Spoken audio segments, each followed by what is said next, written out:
Assalamu alaikum wa rahmatullahi wa barakatuh. Welcome back to the Adab Book Club, a weekly reading and discussion panel. Today we're going to talk about a very, very interesting and timely topic, one that has divided the Muslim community globally concerning the utility and the purpose of revolutions and anti-establishment movements effectively. But we also want to talk about the very prevalent colonial mindset, or the post-colonial mindset in the Muslim world, the defeatism that is oftentimes characterized as effectively pessimism when we look at political events around the world, and also the general kind of, I would say, a state of almost malaise, state of submission mentally.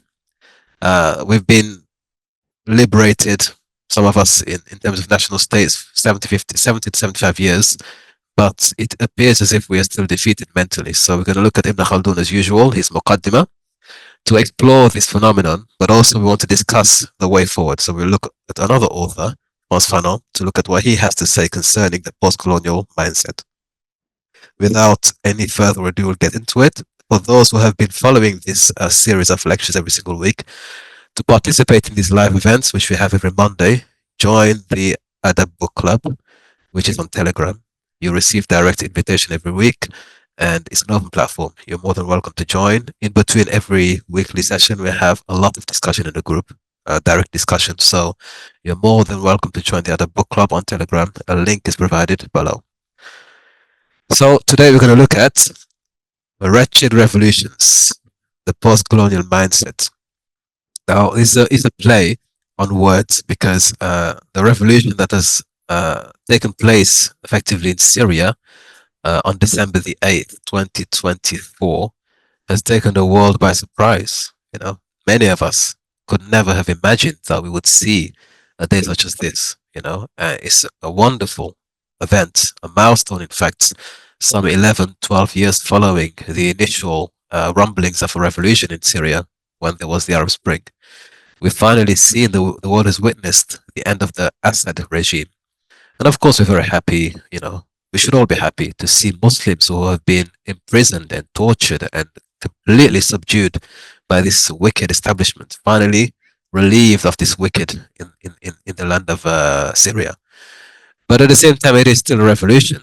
And there is a dividing line between what some have called the blessed revolution and what could also be considered a wretched revolution. So we want to distinguish between these two extremes and to look at what's actually affecting us. Because again, when we discuss the issue of Syria, you have two camps, generally speaking. There are those who are extremely optimistic and extremely happy. This had to happen. This was the only way forward. We had to revolt effectively, or we had to have a revolution to remove these wicked tyrants. And on the other end, we have another more pragmatic, more critical perspective that says this actually is the beginning of something really bad to come. The revolutionary framework does not work for the Muslims in the Muslim world, never has, in general terms, and never will. So this is just another episode in a long series of revolutions gone bad. So again, we want to bridge the gap between these two extremes today and treat the issue, because it seems to be that at a global level, the Muslim mind is still somewhat subservient and subdued by the colonial experience. We don't feel as if we have control, or this buzzword that's going around online, agency. Do we have agency? Do we have control? Do we have the ability, the volition to determine our own outcomes? Or is this always a puppeteering act where you have other nations pulling strings from abroad? So it's a lot to think about, a lot to talk about. So the author we're going to be discussing today is Frantz Fanon, very famous. I consider him, or I classify him as the French Malcolm X. They were contemporaneous. They had the same purpose in terms of fighting against the establishment, the colonial establishment. Frantz Fanon was in the French-speaking world, mostly in France and also North Africa, Martinique. He wrote many books. He was a clinical psychologist by profession. And he's a man who's gone through various transformative phases, much like Malcolm X. In his ultimate transformation, he becomes a Muslim while he's working with the FLN, the National Liberation Front in Algeria, who at the time were fighting against the French establishment for independence. So he happened to be in North Africa as a clinical psychologist and had first-hand experience as to how the Algerian populace was being subdued and subjugated, and this the psychological impact, which we don't actually discuss too much, the real psychological impact of being subdued for so long. So he began to write about these, and he began to write about the problems and the situation and the power struggle between those who were ruling and those who were conquered. So the culmination of that wonderful study is The Wretched of the Earth, which is why I've taken that to Wretched Revolutions, is a bit of a juxtaposition, but The Wretched of the Earth, wonderful book. It's a classic, cult classic in modern, you could almost say psychology slash historical slash sociological work, and it's specifically within the Muslim world. Yeah, very relevant. When we talk of liberation in Palestine, for example, these are the sorts of works that we should be familiar with because it does underline and underpin the movement. Many of the left-leaning Marxist anti-establishment advocates, when they talk about Palestine, they oftentimes mention Frantz Fanon, Wretched of the Earth. So it's a very, very, very relevant author, and an amazing mind. Amazing mind. He also wrote another book, Black Skin, White Mask. And this is the post-colonial mindset and you could say, the psychological hurdles that those who used to be colonized face in the New World. He writes his own account as a young man who travels from Martinique, the Caribbean islands, to Paris during the Great War. And he explores his own identity. He identified himself as a white man up until the moment he enters France and he sees that he's not a white person. He was wearing a mask all that time. So he begins to explore and discover himself in the real sense, in the true sense. It's a wonderful book. It's full of anecdotes, personal anecdotes, the issue of race and gender interaction, the issue of classism, the issue of civilizational influence over those who have been colonized. It's a wonderful book. They're both very heavy, wonderful books. But today we're going to look at The Wretched of the Earth. There is a segment in there I think we should all discuss when we talk about revolutions. So Frantz Fanon, you can see here, he's boarding the ship. He traveled, from the Caribbean to continental Europe, then to North Africa. In the final phase of his life, he lived only a couple of years. He was a very young man, 36 years old. He went to America to seek treatment. He died very shortly thereafter. There are various narratives about his conversion to Islam. So here in Wikipedia, his name is Frantz Omar Fanon, but there is also another narrative that his name was Ibrahim Fanon. He's currently buried in the Garden of the Shuhada in Algeria. So as far as we're concerned, he was a Muslim. And there is very little written about him in the English-speaking world, unfortunately. You don't find many documentaries on him. He was a contemporary of Malcolm X. A couple of years ago, I interviewed a doctor, he's now a doctor, professor, who actually specializes in Malcolm X. He was also in the Schomburg African-American Museum in New York. He spent time there as a resident scholar, so he's very, very well established in that world. And he told me firsthand that there was a correspondence between Malcolm X and Frantz Fanon. Okay, in the final phase of his life, they had a correspondence, but this correspondence, this letter, was not is not being recovered. Would have been a wonderful opportunity to know what they would be discussing between the two of them. As I said before, he's the Malcolm X in the French-speaking world. So he had a very eventful life. He was influenced by many, many famous and very influential French sociologists, psychologists, philosophers, most predominantly Jean-Paul Sartre. Jean-Paul Sartre, the very famous, and he also writes the foreword, I believe, for this book here, Wretched of the Earth. Yeah? He was like his mentor. He was also influenced by M. César. M. César, one of the poet literatures in the Negritude movement in the French-speaking world. So he was very, very a solid academic, really solid academic. And when you read his works, you really pick up on that very quickly. His ideas are very weighty, very dense. So it's an amazing book for us to review today, inshallah. Right, so to give a bit of context, so he was stationed, or he traveled to North Africa. So he gave up effectively on the French dream, because when he was in Martinique, the ultimate objective for any Martinican was to go to what he used to say, they used to call the motherland. And the motherland was Paris. That was the Mecca, effectively. So because they were born and raised in an environment that was basically created through slavery, The entire island was full of what we call métis. Métis means mixed race, métissage. And these were people who were the product of rape and objectification and slavery. So the entire island was effectively created based on that rotten basis. And so these people had a lot of problems when it came to identifying themselves. They did not want to consider themselves black. The greatest insult to a Martinican is to be called a Senegalese, as Frantz Fanon says. So in the army, the French army, of course you had North Africans, you had West Africans, and you had people from the islands, Caribbean islands. And he says the worst insult. Sometimes some of these Martinicans, they could be considered North African because they're fair skinned, right? So on the occasion when people call them Algerian or Moroccan, they didn't take it as an insult. It wasn't an insult, right? But for the darker Martinicans, to be considered Senegalese was an absolute insult. So these were people who did not like to be considered savage, what they considered savage blacks. That was a level of brainwashing. So when he travels to Paris, he considers himself a white man, much like many of his contemporaries. They consider themselves white. And in fact, in this book here, which as a Senegalese man of Senegalese origin, I found it really, really humorous, actually, quite interesting. It wasn't offensive to me at all. It was humorous to read some of the various examples of how the Senegalese were depicted, how much they were hated, and women or young women from his island were told by the elder women to purify the race. To purify the race, that meant when you marry a white person, so that over time, our descendants, our lineage becomes whiter. But the moment you marry into a black family or a darker person, you are taking us back to the slave origin. You're darkening the blood. So we want you to purify the race. And it's something he mentions time and time again, that the self-hatred and the self-denigration, they were black people. He only came to realize his blackness when he was in France.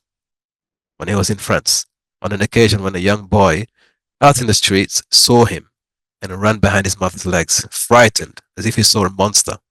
And he pointed to him and said, "What is that? What is that?" So he realized, my goodness, I'm not what I thought I was. Here, I'm just not to mention the word, but there's a famous statement in the American, something in Paris. Something in Paris. If you know the culture, you understand what I'm saying here. Something in Paris. That's what he was. So he began to reevaluate who he was, his identity. Now, this is relevant because the Muslim experience in many ways is similar. Many of us in the diaspora consider ourselves the same. We consider ourselves British or French or American, wherever we happen to have been raised and brought up. We have identified a lot with that civilization, as we should. If we live there, we should. But sometimes a bit too much. And we forget who we truly are until events happen and we are slapped into reality. We realize, actually, wait a second, I'm not what I thought I was. Okay. So every time these things happen, we are reminded you are a bit too comfortable. You're not who you think you are. So that awakening moment is what shook him. And I think many of us, if we live in the West, we can identify with that confusion. Where are we, East or West? And we're reminded oftentimes of who we are. So when he eventually realizes that, he decides to give up fighting on behalf of France. Why should I fight for people who consider me less? I'm not going to give my life away. So he moves to North Africa to help those who were being oppressed at the time, the Algerians. They were oppressed under the French for a very long time, from the 19th century to the 20th century. Brutal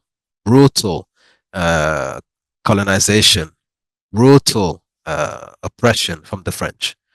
It is said here, in just the actual revolution that took place, 300,000 to 500,000, or up to 1.5 million were killed. These are the civilians, the Algerian civilians. So the French were completely ruthless. So he was stationed there. He began to work as a psychologist, psychiatrist, helping people. And as he was doing that, he discovered many things.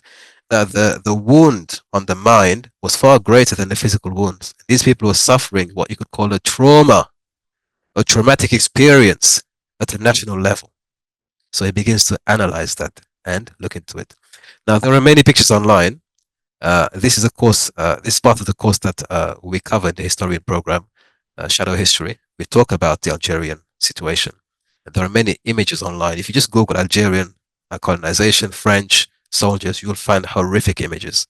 I don't want to share those images here, But there are many horrific, horrific, horrific images to show the barbarity of the French when they were in North Africa.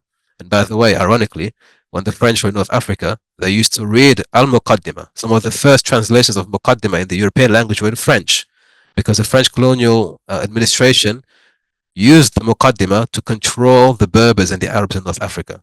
Ibn Khaldun writes about the Berbers and the Arabs. And so they utilized the Muqaddimah to understand the social fabric and the social framework of those people, to exploit them, and to basically control them. So ironically, Ibn Khaldun was helping the French, ironically, to subdue the Berbers and the Arabs in North Africa.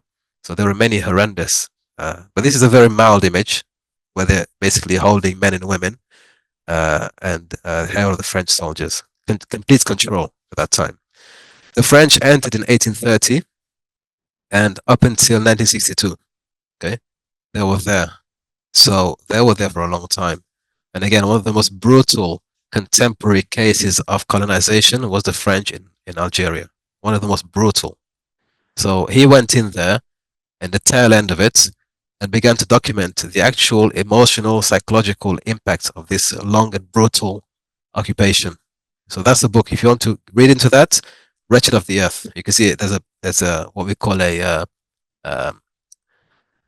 not a Berber is becoming a loaded term right now. There's another Amaziran, an Amaziran woman right there. Okay, that was the face of the struggle. So that's a bit of background. Now, when the French were there, they utilized a lot of psychological techniques as well.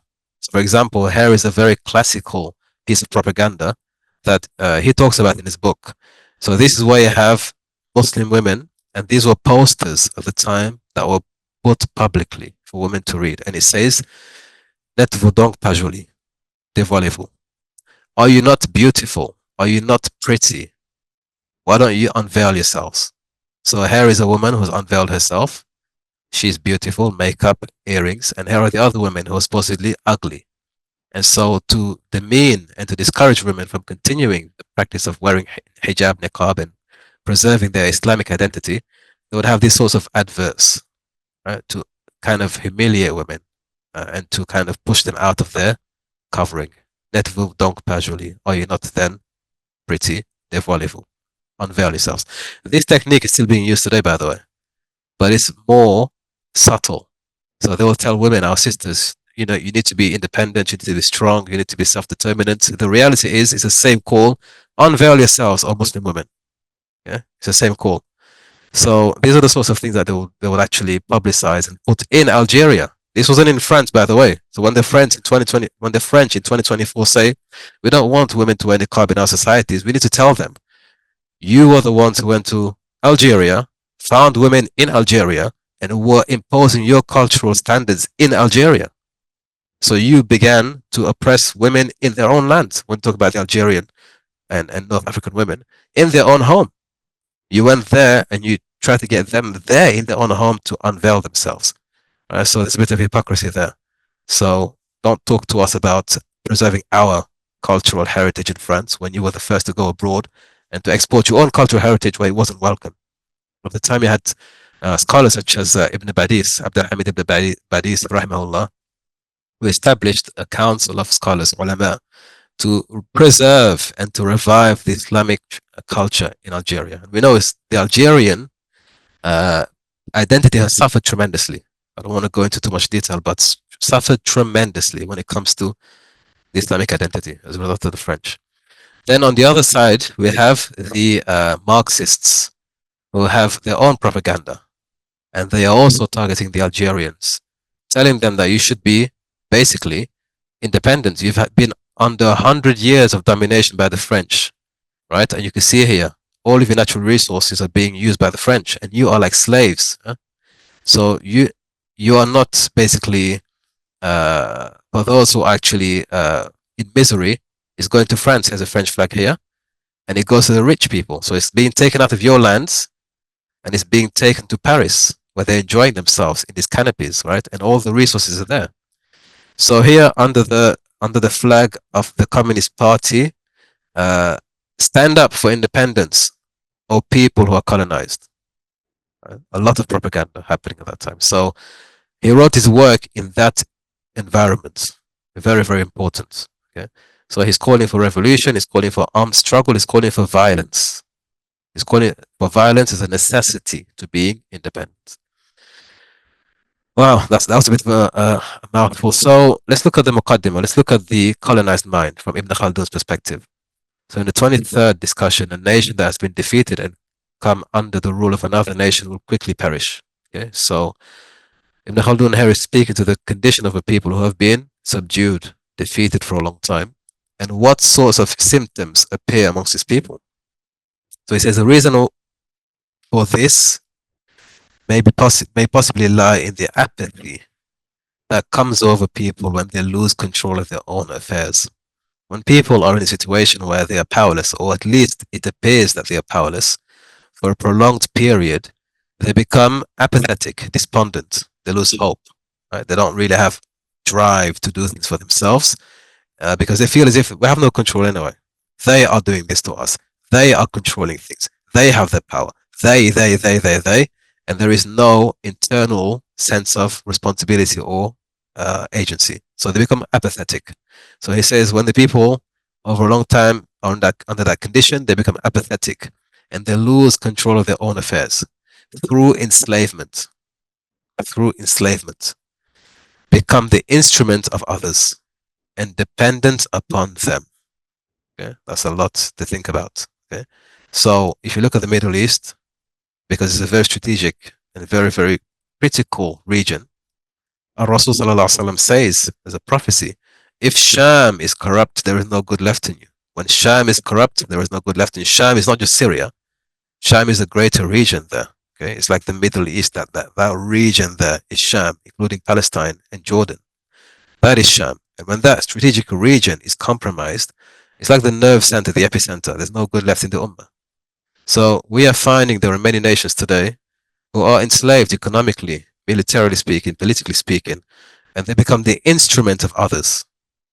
Okay, whether it's surrounding competing nations who want to fight proxy wars within that nation, whether it's Western nations or whether it's Russia, they are pulling strings effectively. They're using them as instruments and they become dependent upon them. This is why you find a nation is not able to stand up for itself without the support of Fulan or Fulan or Fulan. They need this nation to jump and help them or that nation to help. So they're completely dependent on others and they are the tools being used by other people. So hope then diminishes and weakens. So the hope that we can do our own thing, we can establish our own systems, diminishes and eventually weakens. So he goes on to say, with their strength dwindling under the impact of defeat, so if you've been defeated so often, eventually your strength, your natural desire to fight back dwindles. People become unable to defend themselves. They become the victims of anyone who tries to dominate them and a prey to anyone who has the appetites. That's self-explanatory, I think, at this point, what we're discussing here. This is a state of abject weakness and vulnerability, where anyone who's willing to strike, anyone who has an appetite, anyone who's prepared to attack can attack and can dominate. And these people become victims and weak and dependent on external help and support. What a pathetic state. So this is what characterizes the colonized mindset, where there is no hope left. People are apathetic.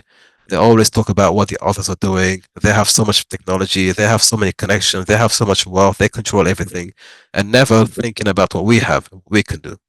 The agency then is lost. People become apathetic and we become dependent on others, foreign nations, foreign organizations to support and to help. So now that we know about this colonized mindset, how it comes about, let's look at what the possible solution may be.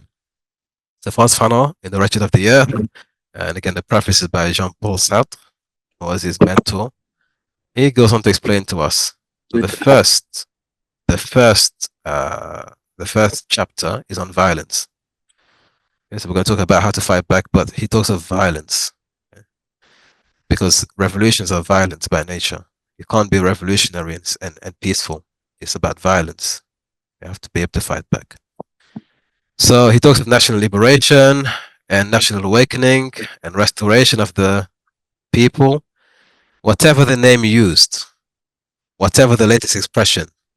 Decolonization is always a violent event. So whether we call it a liberation, whether we call it resistance, whether we call it independence, whether we call it terrorism, whatever we call it, that struggle to be independent is always going to be violent. There is no peaceful alternative to that process. Whatever you want to call it, the project, whatever you want to call it, is going to be violent by necessity. So he says, whatever you call it, that struggle to liberate your land and to have sovereignty is going to be violent. It's going to be violent. The substitution is unconditional, absolute, total, and seamless. So once a nation or a people commits to being independent, they have to be unrelenting. And if for those of you who have watched the revolutionary series I've posted in the last couple of weeks on the Historian channel, I talk of if you're going to start a revolution, you have to go all the way. You cannot go halfway. If you want to start a revolutionary front, you have to go all the way, and you need to be willing to crush the opponents. There is no working together. You have to crush all possible opponents and complete the job. So he says here, whatever you want to bring in place. So let's say you replace a system, you replace a leader, you replace a government, and you come in as a new leader. Whatever you bring has to be uncompromising, has to be absolute, has to be total and seamless. There cannot be any 50-50. We're going to go this way or that way. We're going to, no, what you bring as a replacement has to be complete, solid. There's no compromise, there's no weakness here. You need to come with a very solid and clear-cut plan and program. So he mentions this: unconditional, absolute, total, seamless. Don't start on day one with one image, and by day three, you've diluted it a bit more, because you're not going to succeed in the long term. There has to be that level of rigor. So what is singularly important is that it starts from the very first day with the basic claims of the colonized. So this is when you begin your revolutionary movement. You have to challenge what the colonized, for example, let's say Palestine. The idea that the Zionists have an ancestral and historical claim to that land, and that they're just coming back to what was already theirs to begin with, have to be challenged from the very beginning. It has to be very clear what the objective is, what the hurdle is, and what you're going to be challenging. The need for this change exists in a raw, repressed, and reckless state in the lives and consciousness of the colonized men and women. So again, there is no space for 50-50 or being diplomatic about it. You have to be very clear about what you want, what you are going out to challenge and target, and you need to be very, very committed. There is no half revolutions here. If you get into revolutionary movements, you have to be 100%. You have to go all the way. There is no 50-50. We begin this way, we want to be diplomatic later. If you do it that way, you're going to fail. You're going to fail.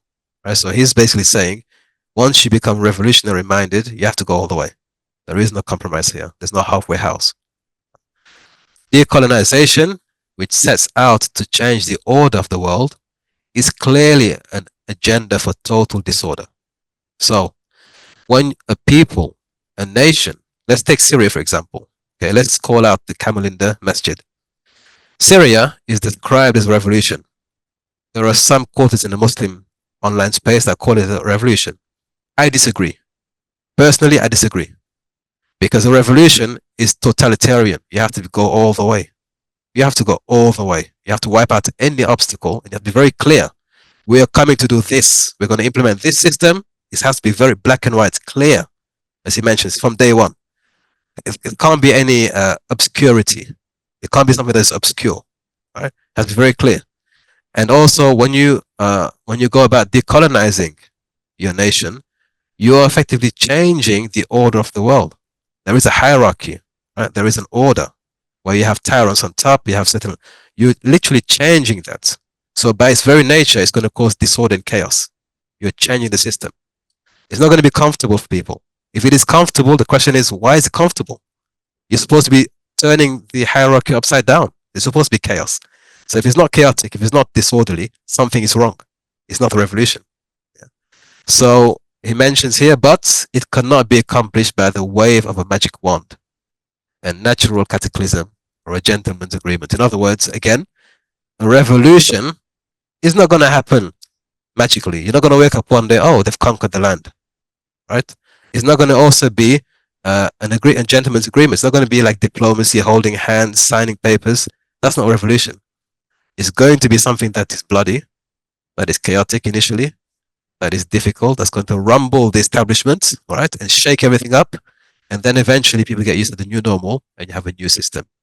So that's why I disagree that it's a revolution. That's my personal study. It's not a revolution. It's a change in regimes.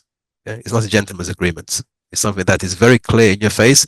We're coming to take over and we're changing the program. So this is what revolution looks like according to Frantz Fanon. And if you look at the example in North Africa, in Algeria, that is exactly what happened.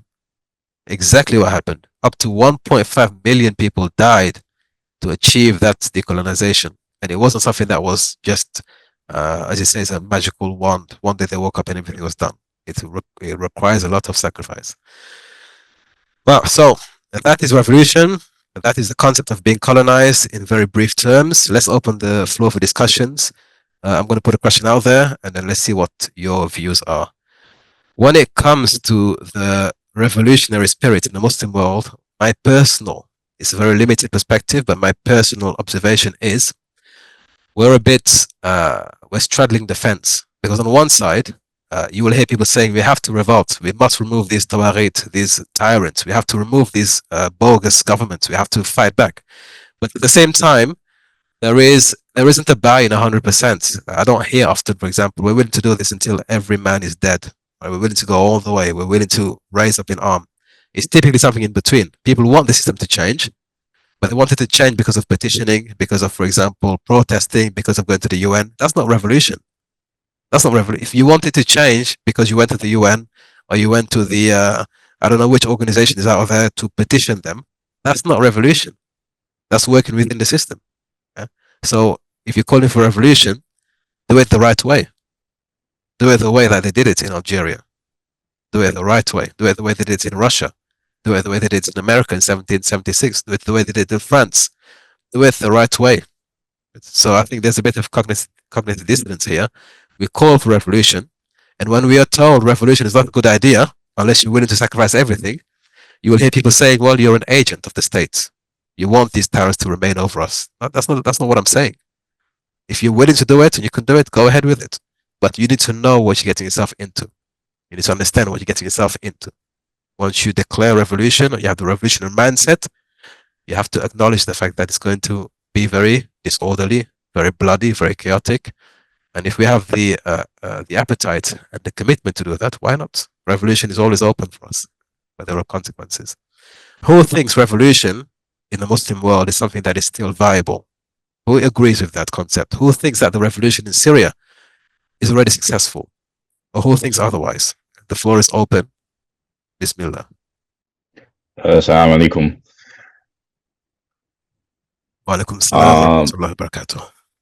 I think it is still viable. It's just a matter of trust right now. I don't think a lot of people have trust in a lot of movements or revolution to decolonize an area because of what has happened in pretty much the last maybe 100 years.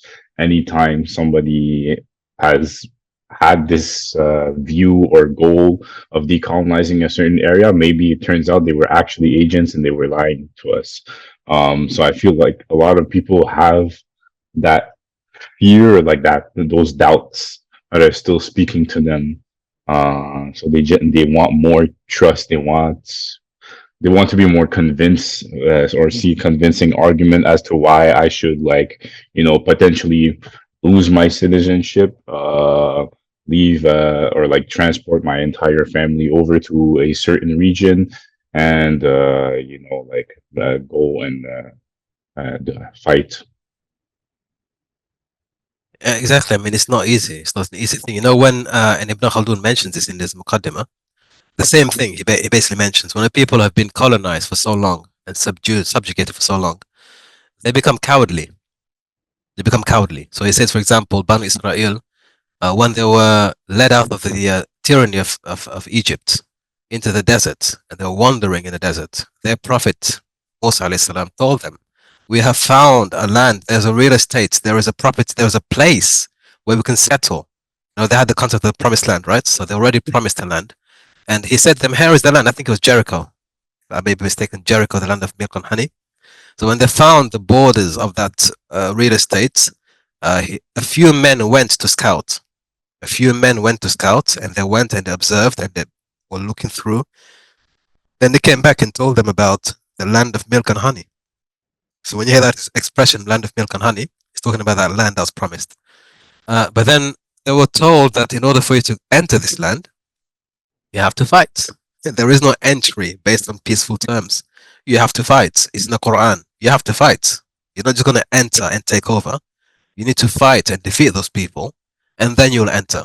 And so the people said, no, never. We're going to sit here. You are Moses and you are Allah. You go and fight. And when you win, we'll join you. That's how they responded to him. To them, you go and fight, because these are people called Jabarin. They are people who are powerful, mighty people. So we're not going to go and fight them. We're not going to risk our lives. But you go. You and your Lord, you go and fight. And when you conquer, we will join you. That's the mentality that many of us have today. We want people on the ground to do all the fighting. So we tell them, no, you keep fighting, keep struggling, right? Because we need to liberate those lands. But at the same time, we're not willing to put ourselves in those positions. We want them to fight the fights while we observe from a distance. So when they said that to Sayyidina Musa, he said to them, or Allah revealed to him, in that case, they're going to remain wandering in the deserts. They don't deserve this honor. They don't deserve this land. They're going to wander in the desert for 40 years aimlessly. That's exactly what happened.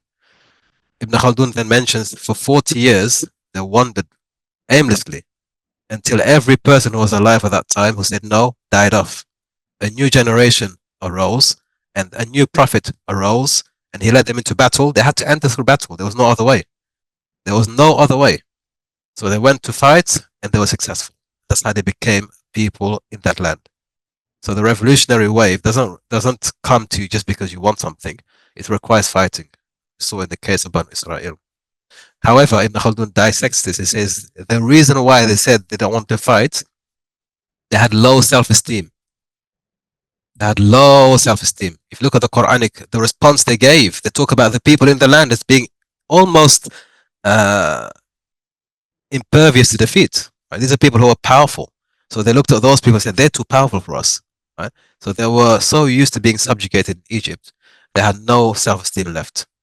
The only thing they were good for is fighting one another. He says fighting one another, they were very good at doing that. But fighting the external enemy, they had no way of doing that. And so they became slaves. Even though they were physically liberated, they were mentally still slaves.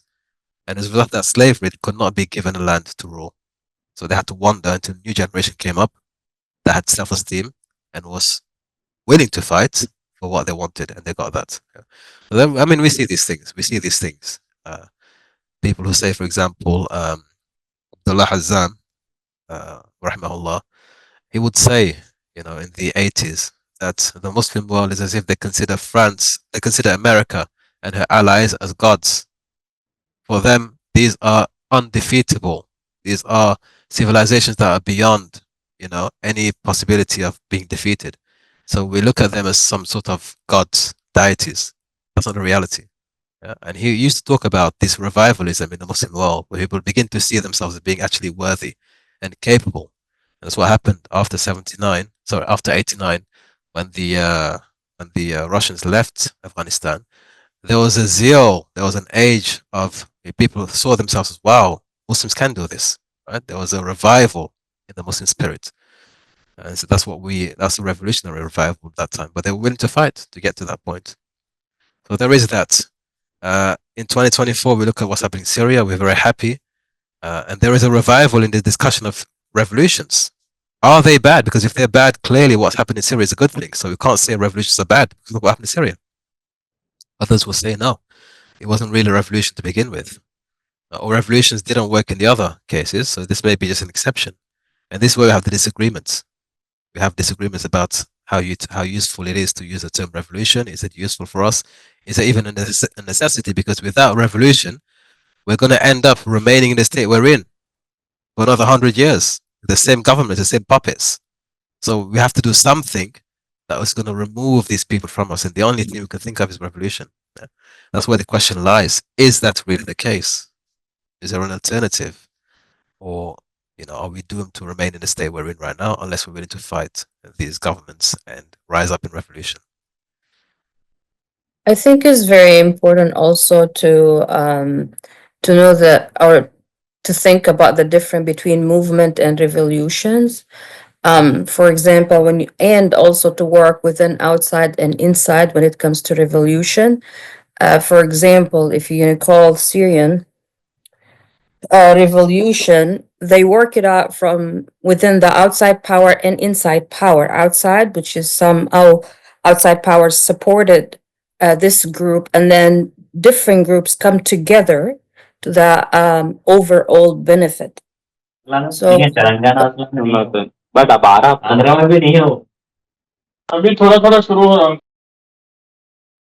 Continue, continue, continue. so I think you have to work it out also within inside the system, like both outside and inside the system. It cannot be just one way, in my opinion, because here they take over and now they're working with the outside power and inside power, both. If you understand what I'm trying to say in here. Absolutely, yeah, absolutely. Absolutely. Assalamu Absolutely. alaikum. Wa alaikum salam wa rahmatullahi wa barakatuh. Just to bring it, just to take this, what the sister mentioned. I mean, I was going to discuss a similar thing that I don't think that revolutions are very viable in the present Muslim world, because most people who talk about revolutions, they don't really understand power. I'm just talking about the people on the street, people even in institutions, even educated people. No one really understands power structures, how power is like, what I've learned quite recently in your lectures as well. And that's the thing that in the Muslim world, there's a severe lack of education and understanding of power. And we do have visionaries and such material, reading material, like, and revolutionary mindsets, which don't really call for bloody revolution. They really call for decolonization first, and then sovereignty, economic sovereignty, and all these things, which a common man doesn't really understand.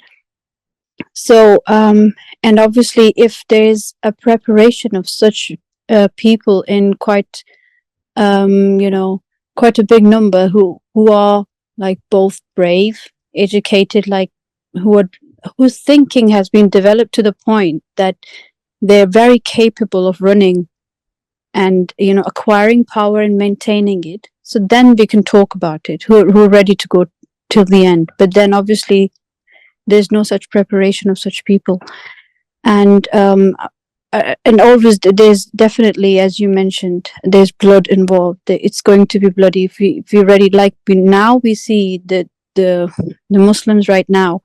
If I talk about my country, Pakistan, I mean, like, people were supporting Imran Khan, and like he had a big following, but then they could not stand the test of time. They could not stand, when there was violence against them. They just left the streets. There was no one left on the streets. A few people were captured. They were put in jails. There was some fires shot.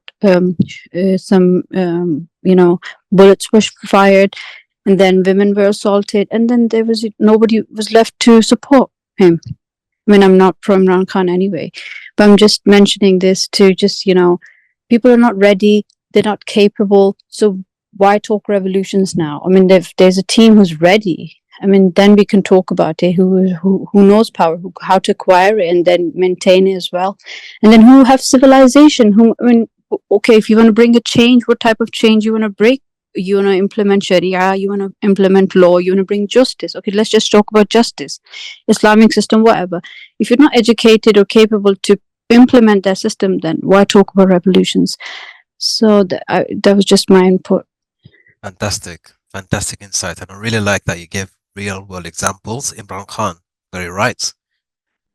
What happened? I mean, if there was a revolutionary movement behind him, then he would not be apprehended in jail so easily, right? You have to go all the way with revolution. If there was a movement behind him that was willing to step in and say, no, you can't take our leader, there's no way he would have been taken and imprisoned the way he was imprisoned, with impunity. This is half revolution. This is just, we want to talk the talk, but when it comes to walking the walk, nobody's there. And this is why Rasul sallallahu alayhi wasallam, if you study the Sirah, he would go on what we call talab al-nusra, to seek support. In the political circles, we have these, where we go about, somebody's sharing something here, where we go about seeking support. Let me just remove this, sorry. There we are. So it's part of the political process, is to seek support from high powers. So our Rasul sallallahu alaihi wasallam, he would every year go to the market of Uqaz, which is a very famous market. People would gather there, and he would speak to the movers and shakers in Arabia, seeking to have support from them. And sometimes he would speak to people and they would say to him, okay, they listen to his project and they would agree to supporting him, but they would have conditions, right? So we want to rule with you or rule after you. And he would disagree. He had very clear terms, and he would not embark upon anything until those terms were met before he went into an agreement. The only people who were willing to give him full commitment were the Ansar, Aus and Khazraj. And if you look at the exchange, they made bay'ah to him, sallallahu alaihi wasallam, and they told him, "We will defend you the way we defend our women and our children. We will never leave you in happiness or in sadness, in success or in failure. We will defend you the way we defend our women and children." That is when you know you have the right people behind you. That is when you know we can establish a civilization, a culture, a society, a state. Because these people who come to me, give me bay'ah, have promised me they will defend me in the same way they defend their women and children. They're willing to walk all the way. There was another instance where it was an expedition, and the Prophet ﷺ, some news came to him effectively, and he began to ask his companions. He firstly asked the Muhajirin, who were with him anyway, and they're willing to support him, but he had to ask the Ansar because this was their land, and at the end of the day, they have their own leadership and they have their own. So he asked them, "What do you think we should do? Should we go and fight or should we not fight?" And they were all silent. And then one of the leaders of Ansar stepped forward and said, "Ya Rasulullah, we will fight with you. We will not be like the people of Musa who left him when it was time to fight. We will walk with you even into the oceans. If it was certain death, we will walk behind you." This is when he was able to, sallallahu alaihi wasallam, commit and fight and establish a state, because people behind him were willing to go all the way. It wasn't just lip service. So when you find examples such as, for example, as you mentioned very rightfully, Imran Khan, where is that spirit? Where is that spirit? So if we talk of revolution, we haven't prepared people for revolution. We will end up as we saw in Egypt when Morsi was arrested. Within 1 year, they arrested the poor man. Right? Where was the revolutionary spirit there? There was no support behind. So revolution comes with a lot of preparation. And if you look in Egypt, for example, the Ikhwan al-Muslimin, something I read when I was reading Hajj Zainab al-Ghazali, may Allah have mercy on her, a very famous book and memoir. She talks about a movement at the time which took 7 years. So every 7 years, they would prepare the people in terms of Islamic knowledge and culture and tarbiyah. 7 years at a time. And after 7 years, they had a census. They would check the society to make sure people are ready. And if people are not ready, they'll go for another 7 years of tarbiyah, right? 7 years of preparation until the time is ready, and then they will take action. So yeah, when we talk of revolution, just because we feel like revolution, this is unrealistic. And as the sister rightfully said, talk to people about it. Okay, you want revolution, fine. How will you safeguard justice in the society? What are the systems you want to establish? Now, it's very vague to say just Sharia. We can also say Sharia, but what does that mean? Do you have something right now that's running? Do you have people in place? Do you have systems? Do you have programs in place cultivating right now so that if the opportunity presents itself, you are ready? Do you have these programs running? Are you preparing people psychologically, emotionally, intellectually, and spiritually to take power? Right? These are things that come long before you reach the stage of let's just make khuruj or let's make a revolution, inqilab. So there's a lot more that goes behind it. And I think that really, that's a good thing. To prepare a generation to take a lead is a good thing, right? What do we have on the ground? And as a sister, again, you said many wonderful things. Wonderful things. How do you prepare the minds? The first stage, level 1, is to decolonize the minds. to decolonize the minds, to wash the mind of all the inhibiting factors, what the limiting beliefs we have in our minds already have to be decolonized. That's the first stage.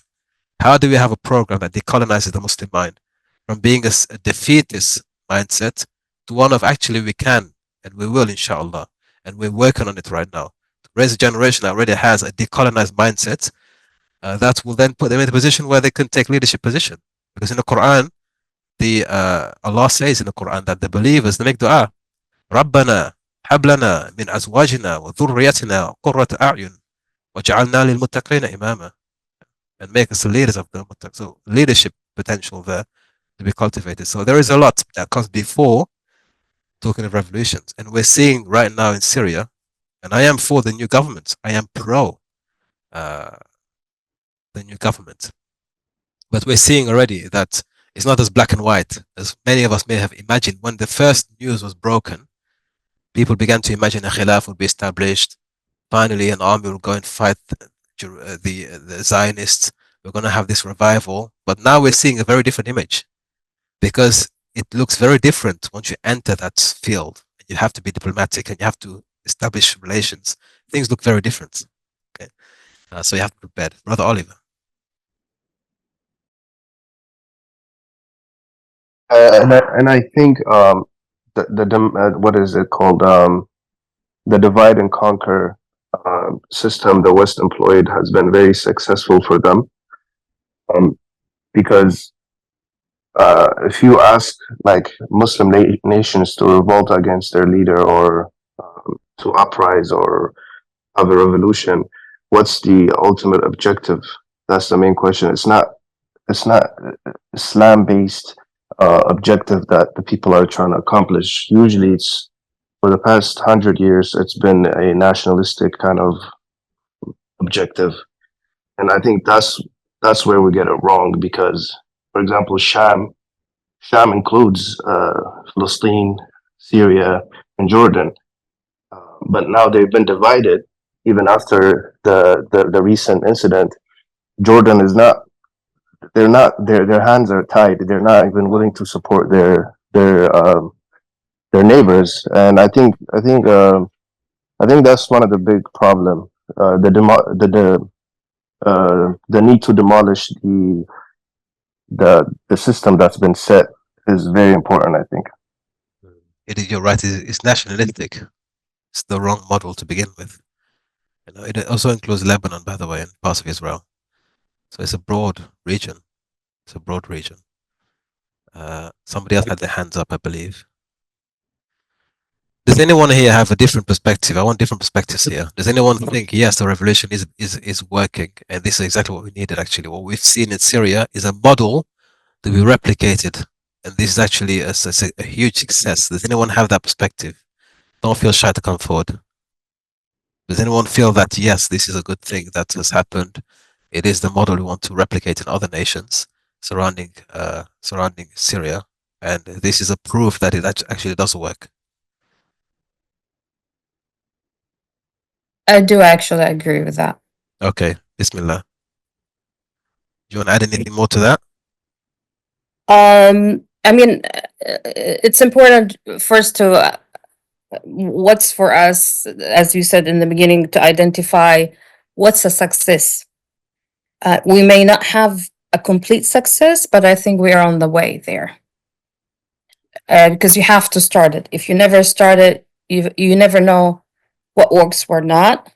So what's happening right now, it's a movement toward a complete revolution, inshallah, and a change, a shift. Yeah, it's a good start. I mean, it's not, again, we have to be happy. We are very happy.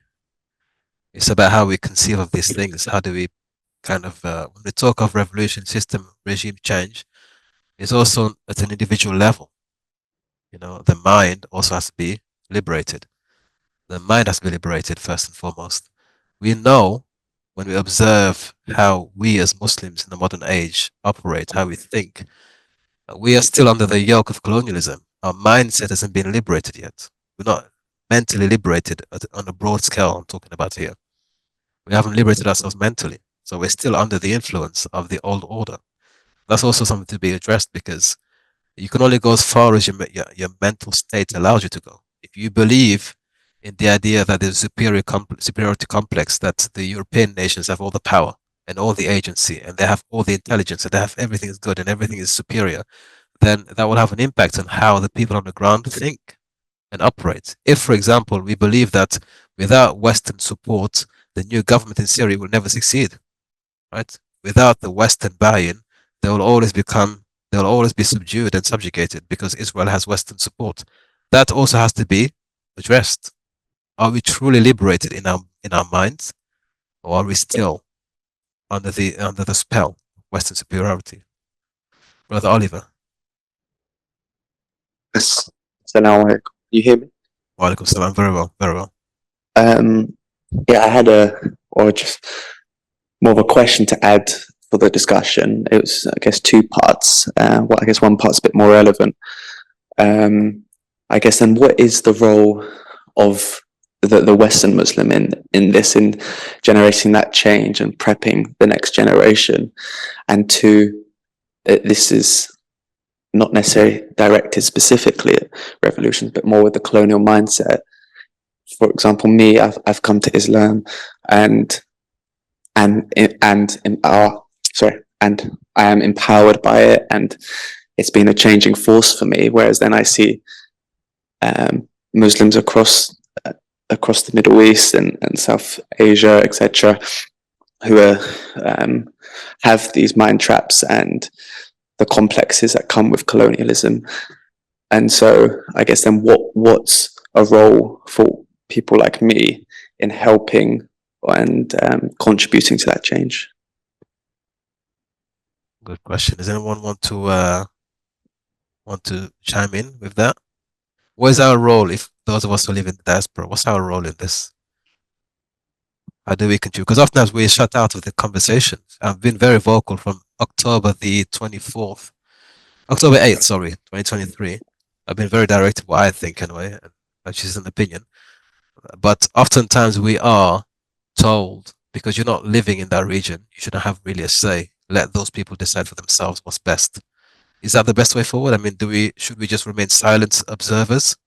Or is the Western voice essential at this time because we have the ability to actually propagate and to advocate in places where people are heard, actually, in the Western media, for example, we can influence certain policies. So what do we have to do from this end of that spectrum? How do we contribute? What's our role? Can I add a couple of things in this? Yeah, of course. One is obviously I'm going to talk from 2 points of view. So first of all, I would say from the point of decolonization, a Western Muslim, if they're brown, that's even better because most people here, especially in Britain, are from South Asia, Pakistan, India, Bangladesh. So once you interact with the Pakistanis or the Indians, and when they see that this Muslim they are from our lands, they're living there and they're not colonized, especially the kids who are born here, they're a lot braver. Then a lot of them are not colonized mentally. And they, even if they are a little bit, they do not have those inferiority complex or low self-esteem like people back home. And which, when you interact with them, it works a lot. It really helps them understand that, okay, it's just the point, it's just the wrong mindset they've been stuck in. I mean, these powers are not everything.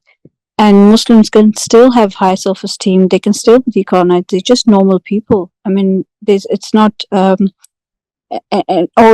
they can see what it takes to be decolonized. And once it's been exposed to them by their own, countrymen, it's far easier for them to understand, like, okay, it's just the wrong mindset. And secondly, what you have said in one of your videos that Muslims here, how they need to work together, and especially in the power where they can actually acquire power, especially economic sovereignty, and they need to have that stake. The 5%, I think you mentioned, you only need to have 5%, and also the other ways. I mean, I've heard people who are talking about uniting the British Muslims just in a community, making the mosques stronger, targeting the youth and giving youth the platform and the children, uniting them world over so they can be, like we see Western teenagers, children becoming celebrities, but the Muslims are just almost like non-existent.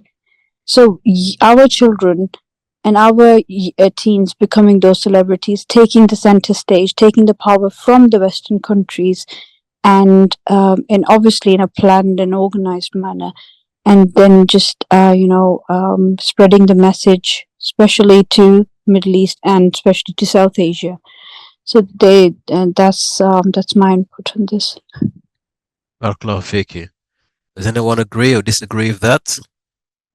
I would like to add on, like there's something wise in like 300 men of quality are better than 1,000 men that are like useless. Or, if we want to make a further push, it needs to be a split movement.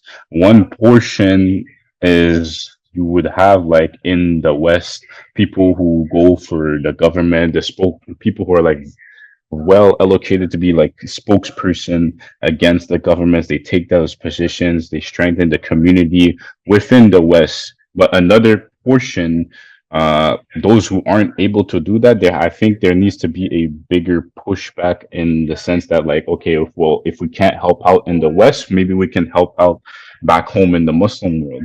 Even if that means it could mean making hijra and like helping out over there, but it also means that there needs to be a systemized way to invest in the Muslim countries. Like instead of putting money in random stocks, why don't we put money that invests in the infrastructure in the Muslim world? And that way it strengthens the home base, we'll say. Let's say when it comes to weapons, well, if it's an issue of weapons and like, oh, all weapons come from America, or like the enemy side is constantly being funded by the opposition from the West, well, instead of placing all of our money in the West or in Western banks, we can and if you place it in a Western bank, obviously they play with it, they loan it out, and they use it with credit unions and investments. So we already lose from that perspective. So it's better if you can actually take this money and economically enforce that, like, okay, our money as Muslims is actually going to be mainly supporting the Muslims and our infrastructure. So that's another portion in how we can help. And then the rest, if you also cannot do that, I think at every level there needs to be an evaluation. It's the same as like if you see something wrong in the deed, you try to change it with your hand. If you can't do that, you change it with your voice. Then you go and at least have something within the heart, right?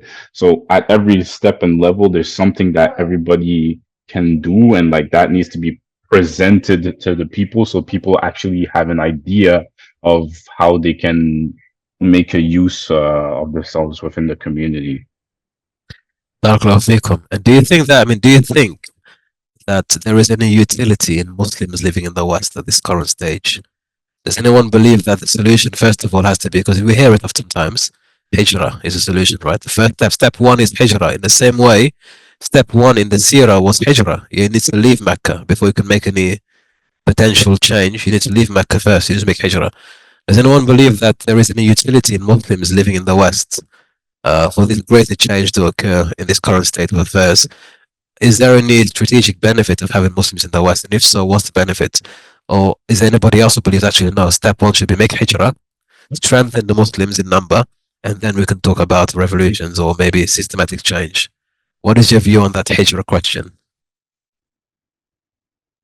I have actually about the masajid in here, as I'm more involved in that in the US.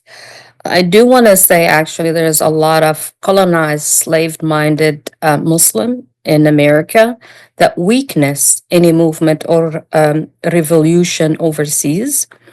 I think we don't have a strong leaders, goal, priorities. And if you're going to get more practical, Let's look at Masajid. What have they done for Palestine beside the fundraising and bring some celebrity or so-called influencer to speak here and there with no plan or objective or training or where's our money go? And then I think it's very important um, to know our money where it goes in here in America. We do charity for the masajid, but how often do they represent our issue, leading, actually training, producing a leader that one day can maybe to lead a revolution or a movement. We have some movement here and there within the Muslim. However, it's out of liberal aspect, not from the lens of Islam.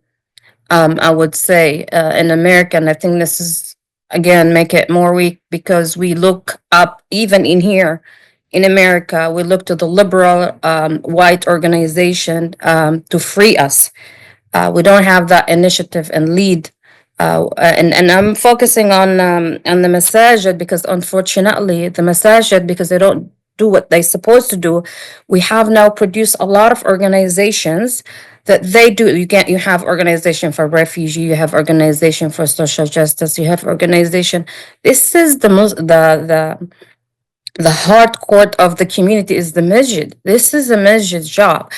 We turned our religion to ritual.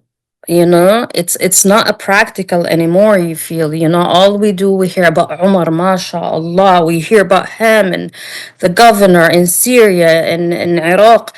But when you come to a practical, we don't see. They invested in building more than more than people. And I think this is on us. We the one actually contributing to that because we the one we give them the fund. We don't ask a question. We don't hold accountability. We don't tell them what's the plan. What we doing. I think it's on us. I think that there's a lot of work that need to be done.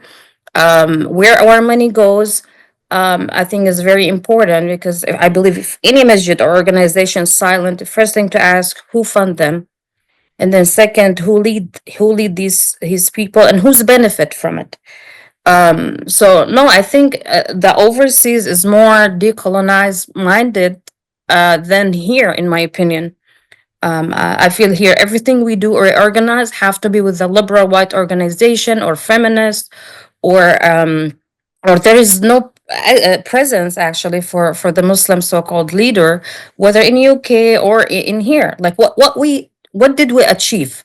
I think the only thing achieved, at least in US, which is the African American or the black community that came from Africa, not came, but they slaved them, they brought them here, that they started the masajid in here, and some start other immigrant like from the Arab or from the Desi community, they start building the masajid, but you feel these people are so colonized minded. It's the same, like they run it the same, and they even having the next generation coming like them, thinking the same way. So I think that's I don't know about the hijra, but I think if we are educated and start movement, training, and then start leading our message, I think a lot of things can change. Sorry for the long. Very good. I picked up on one thing that's very interesting here. You mentioned it's like we enslaved the West to the liberals. I agree 100% on that. I agree, in fact, 200% on that. Malcolm X used to talk about the liberals as being the worst types of racists because their racism is undermined. It's underlined by a facade of wanting to be supporters of the community, of the liberation struggle, when in reality they're just using the people. And there is, again, it's my personal perspective here, you don't have to accept it, but I believe when our mainstream organizations come out and champion and fight for something, it's only because there's a white organization, typically the left-leaning Marxist organizations or parties that support it. Palestine only became a cause célèbre because the liberal white left kind of movement endorsed it.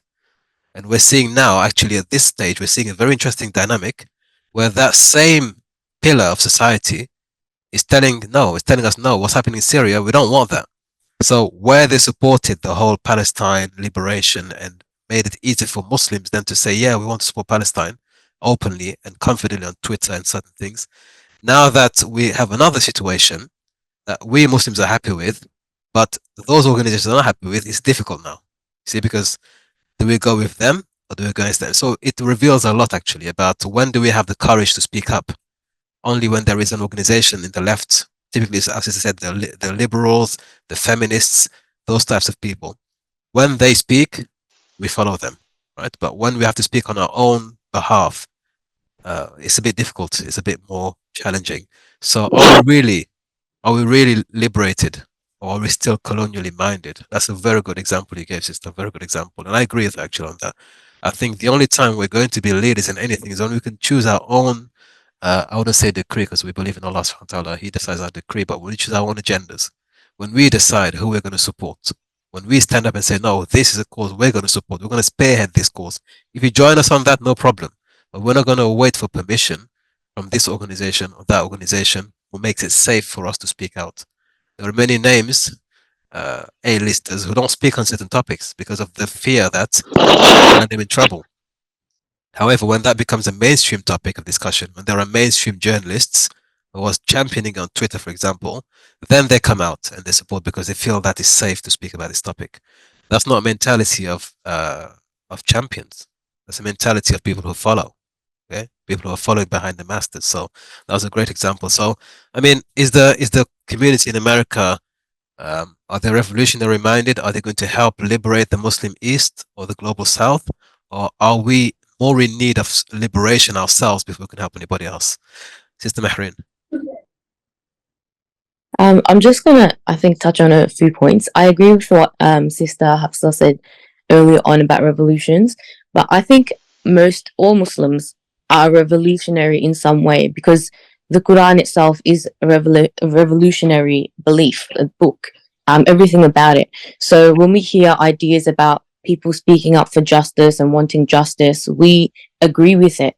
But the means and how we get that change, that's where we have differences, and that's because a lot of us don't know how to go about it, and that's just the reality. We don't even have the alternatives. And just touching on what the sister just said now, the organizations, they model the examples that exist around us. If we're in the West, it is based on whatever guidelines we have here. So you can't, and even what the law requires you to do. So you can't provide an alternative that you might want to cover like all of Sharia components. And if I give you an example, I'm thinking of like home financing, for instance, or buying land. Even if you think of just that one project, right? You would have so many barriers to go about purchasing that in a way that will allow you to uphold Sharia values. You would have to compromise. So in the West, you have to make compromises unless you do things without being open. Then you can find other ways of doing things, and you have to start somewhere. So you need to. I don't think everything needs to be public straight away all the time, but there is, what I see is like there isn't enough discussion about how we can have those systemic changes without actually going through something like a bloody revolution. We haven't seen an example of that. I can't think of one in the Muslim world where they've had to change. In Australia, when they tried to change the constitution once, most of the people didn't even know what it was about, and they did a vote. They did a vote for all, and in Australia, voting is compulsory. And most people said, no, we don't want to leave the Commonwealth. So that was what the system was about, to change whether we stay with the Commonwealth or we leave the Commonwealth. So in the West, people are exposed to two main ideologies, which are in binaries. That's how they show us. It's capitalism and it's socialism.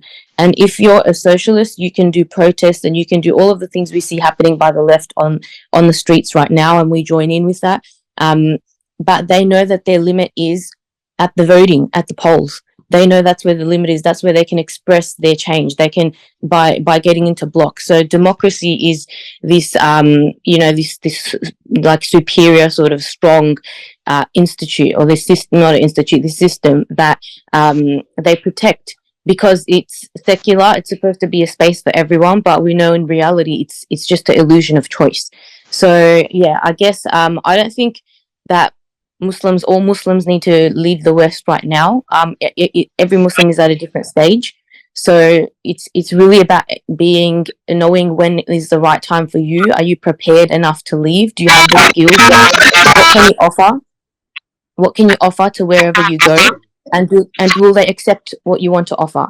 That's a big part of it, because not everyone wants to accept your help, and they don't want to feel like you're taking over. So yeah, those are some of the thoughts I had on this. That's a very good point, actually. You're right. Who says that people are waiting for the Westerners to come and save the day? That's actually in a way it's a bit patronizing to assume that the Western Muslims have all the answers. Who said that they want our help in that sense?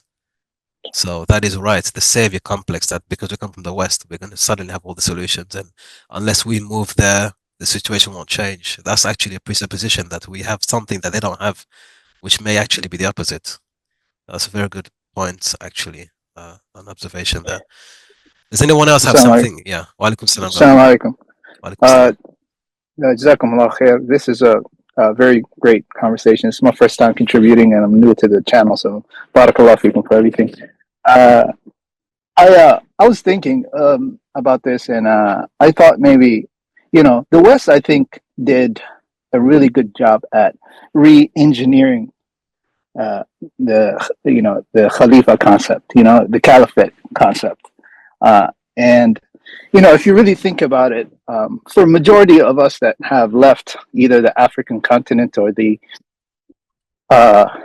South Asian continent, the Asian continent, or Middle East, we're all immigrant to this country, right? Whether you want to call it UK or the United States.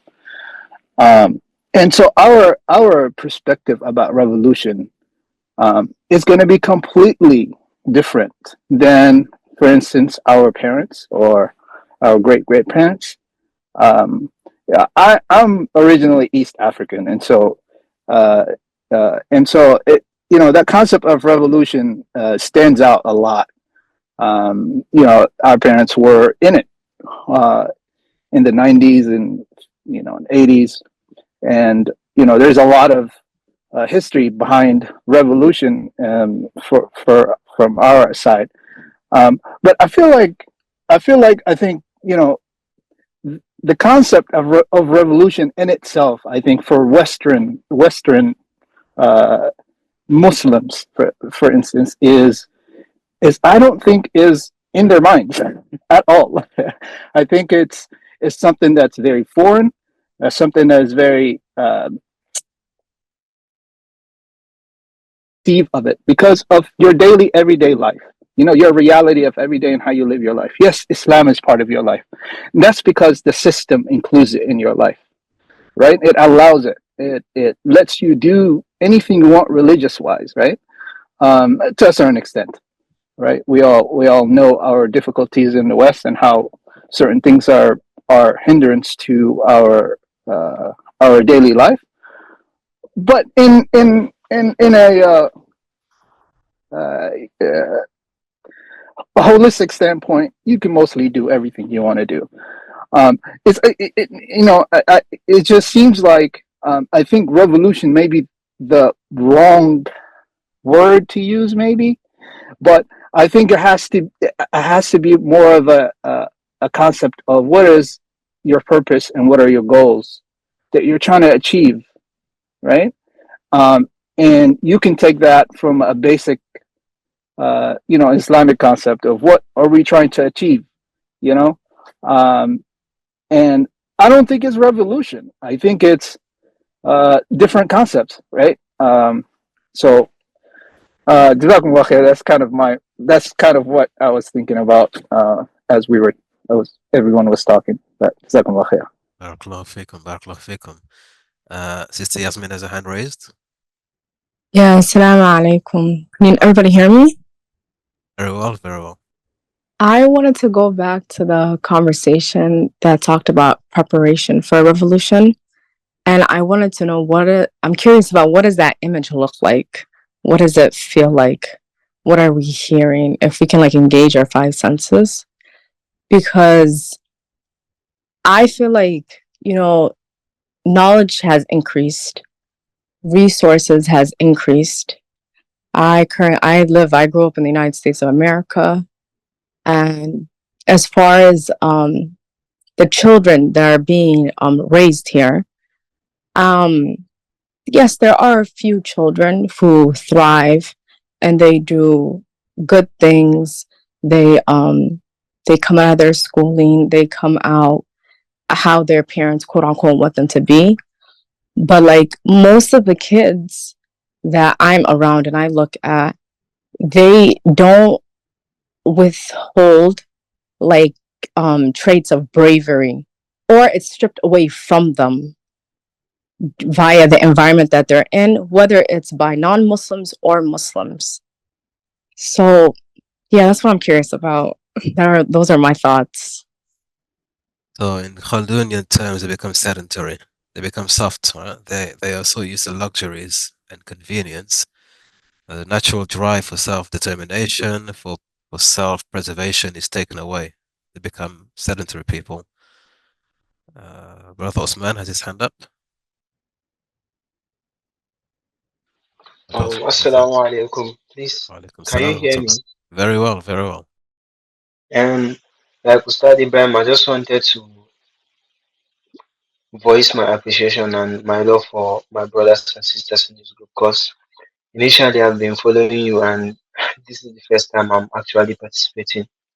So that's actually what, but just to continue from what my sister previously said, if I may understand what she means, and if I'm incorrect, if I'm incorrect, I would like, if I'm incorrect, actually,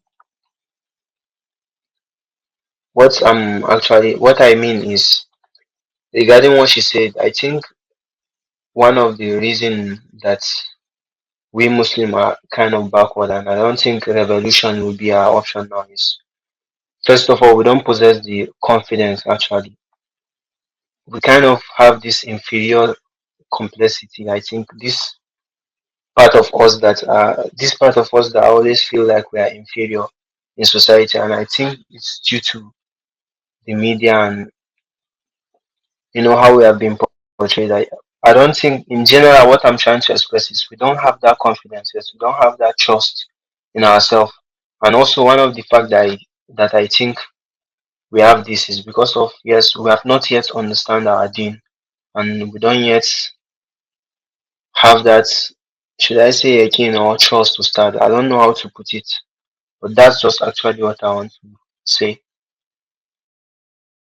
Barakallahu feekum, and thank you for joining and being a part of the community. We need more people who are engaged, who are willing to share their perspectives. It's a community thing, so I'm very happy that you're here. We appreciate your presence. Jazakallah khair. So what I'm hearing is that it's not necessarily that people want a revolution. It's more that there's a preparatory stage that we have to basically realize that the preparation phase is not necessarily fully in place for us to even be able to consider full-blown revolution, whatever that may look like. And it may not necessarily be something that our children can carry out if they're not being prepared right now for that kind of lifestyle. As our sister said just now, that some of us in the West are not prepared for that lifestyle. We kind of don't have that grit. So really what I'm hearing is we need to prepare a generation that will have those attributes and qualities and that courage to be able to stand up and to explain themselves or prepare themselves for something that may have an impact across the world. But if we're not at that stage right now, I guess we'd have to acknowledge that we may still be colonized mentally. We may still be colonial subjects somehow. And we have to somehow break the shackles, liberate ourselves before we can move forward and kind of take on greater challenges. Does anyone believe that we should make Hijra as step one of this phase, this preparation phase? Who is pro Hijra from that perspective? Does anyone here believe that is an elementary phase that has to first and foremost be established before we can talk about anything else? Okay. Is anyone anti? Does anyone think that's not something that we need to do right now? So Alaikum salam. I think our dean explains the how we should understand Hijra, right? I think it's very kind of plain to understand. Is, if you're living in a country, whether it's Muslim ruled or not Muslim ruled, if you can't practice your deen the way that it should be practiced, then yes, it's required on you to go and move to another location where you can. Um, and I think a lot of times we think that it has to be a Muslim country, you know. And just going back to my personal experience, I'm Eritrean, and so we have Muslims and Christians in the country, and Jews as well. And you know, for my parents, it was a decision to move. We can't stay in a country where, first of all, there's fighting, you can't raise a family, and there's a lot of issues that's going on in a country where it's not feasible for you to, one, live and then live the way that you want to. Yes, you can fight through it. You can persist. You can fight back, and and uh, and some people have done that, and possibly succeeded, and possibly are struggling, um, or don't have any other options. Um, but from a standpoint of, do you have to? I think there are situations where you have to, especially if you're in the West, that you would need to leave. If it's not in a different community where there is a majority of Muslims, where you can practice your deen freely. Certain Western locations are very Islamic, but the rules don't really give you the freedom to fully practice your deen. So I think there are situations where you have to kind of consider hijrah, um, if it is going to hinder your Islam and the way that you are thinking about Islam, the way that you're practicing Islam, and the way that you live in Islam. And you have to also consider that for your kids and children, in your family. Um, so yes, but then it's the question of, where do you go? We all see our, Muslim countries at this point, and there are a lot of good things, but we see also there are a lot of changes, and so it becomes a hard decision to make, to whether stay where you at and live with what you have, and take the chance, and and see what the outcomes would be. That's kind of my perspective. I'm going to push the buttons a bit here, right? I'm just advocating for the angels. So I'm going to say the reason why the Muslims in the East or in the global South are not moving at the pace they should be moving, the reason why we don't have revolutionary spirits, is because the Muslims in the West, the diaspora, are chasing the cattle's tails. Weakness has entered the heart. They prioritize dunya over deen. And they're not willing to sacrifice in the same way Muslims across the world are sacrificing. What we need is a Muslim revival from the West. The first step should be give up the worldly comfort. Don't be so don't be so connected to the worldly, kind of having an easy life, basically. So you need to make hijrah. You need to make hijrah as a priority, and then once we have the Muslims going back to the Muslim lands, we can begin to revive and restore what is not working currently. We can use your skills, we can use your experiences, we can use your resources to help rebuild our lands. Without that repatriation project, nothing will change. In fact, what we will see is Muslims who live in the global South leaving to join those in the West because it looks so appealing, right? So we're seeing a reverse cycle of people rather than returning back home to build what is not working. We're seeing people leaving the countries in the East and going to the West to follow those Muslims who are affluent, living an easy life. That's no arguments that I hear oftentimes, and that's yeah. So you need to break the cycle and make a decision. There's a line in the sand. Are you going to be living an easy life in the West, paying paying tax dollars that will support the oppressors, who then export their arms to kill Muslims in the Muslim world, or are you going to make a decision to sacrifice safety and comfort, as our brother mentioned, and the future of your children, but in order to raise a noble cause, to go back and build and to struggle and to strive with your life and your wealth. So from that angle, yeah, you need to leave the comfort and you need to actually get into an uncomfortable place. You need to make hijrah. You need to go back to the Muslim world, preferably where you come from, and start again from zero. And if we all did that, or if enough of us did that, we'll see the wheels of change turning. We'll see a real change happening. Um, that's one perspective. I don't know if I've pressed the buttons hard enough, or whether it's still not a convincing argument. That's why I hate basically. That's why, yeah. No, you, mashallah, it's a great perspective, honestly. I think there is, yes, there's room for that. And I think it's, an honorable thing to do. And, you know, for some reason, I always go back to, and I'll be honest, I'll go back to an individualistic kind of point of view, which is a Western minded mind of view about how you think about things, right? Which is not the right way. And you're right. There is room for breaking away from that type of mindset to where, all right, what is going to be a mindset that is going to break away from an individualistic kind of ideals, right? What is good for me and my family, but okay, what is good for the community? What is good for the ummah in it in totality? Because Brother Abdullah, yeah. I agree with you. I Yes. agree, and I have family members from East Africa as well, so I know Yeah, very well. yeah. You know, for in Eritrea, some people can't go back to Eritrea. They can't go So back. is Hijra, yani if we're gonna take that concept, then we will never have a da'wah because being practicing Muslim to me, regardless what activity you're in, it's a da'wah. I don't believe the solution is to make to leave the country because some people are raised. This is their only country. They are reverts in here. I think is we need to switch again the slave mind of that we need the help of the white colonizers even within their country, you know.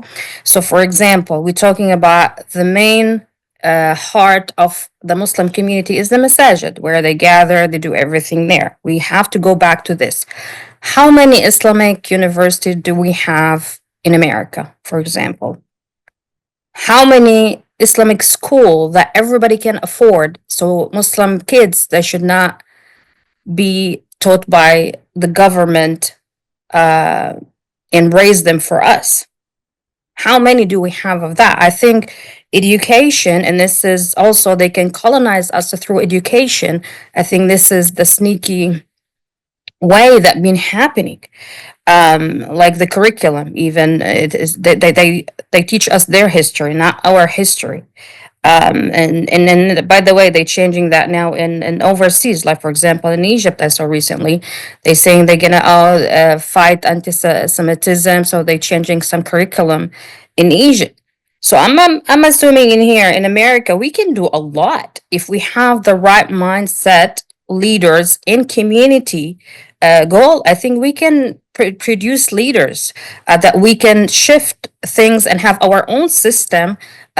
Within the colonized country that we live, or like colonizer country that we live, or Western country that we live in, I think we can shift. We can be the other hand for overseas to support and make a change. So I think again, where's our money goes as a community is very very important in my opinion. If we're gonna make start preparing, let's say, to have a leader or shift or change in any system. And then two, what kind of leaders? Three, what kind of plan do we have? Goal, objectives, and three, where are we going to spread these messengers or these leaders to make these change? Because from what I read, the Sahaba, they used to have a training qualified leader. They spread them to different country. They have them lead, the train, adjust. I think this is what we should be doing in here. And instead, just leaving, yalla, let them do whatever they want. I want to go actually back also to the very important that the Muslims in the West are so comfortable, are not willing to boycott. Look how simple, easy things we're talking about. And it's nothing, the boycott, supposedly. But when you come, you have in your message that you actually still doing the so-called interfaith with the pro-Israeli organizations that they support the occupation. You still have so-called FBI Muslims on a board member in the masajid. I think we need to decolonize our institutions within our communities, have the right leaders, and then we can start pushing for a change. I'm very involved. I'm saying that because I'm very involved within the community in here, organizing and doing things, and I see a lot of the masjid is just a place to pray. It's not anymore place to to teach you the right practical thing that you see it. It's a practical thing that we can do. Something we work on, a project. It's not anymore that. So I think I don't know what the Hijra gonna change. If you left, okay, people still they gonna do it. Look at Malcolm X. He organized the masajid. That's why we love, may Allah have mercy on him, Malcolm X, because he organized the masajid, put leaders, not like Martin Luther King, for example. Martin Luther King, he was a mobilizer. So you put his name, through his name, people show up. But Malcolm X, he was a mobilizer and organizers. And that's why we appreciate him, appreciate what he done within the Muslim communities in the US. And I think we look up for him. But nowadays, who you look up for? If you ask your youth, influencer here and there, they speak on the social media. I think this is what we're lacking.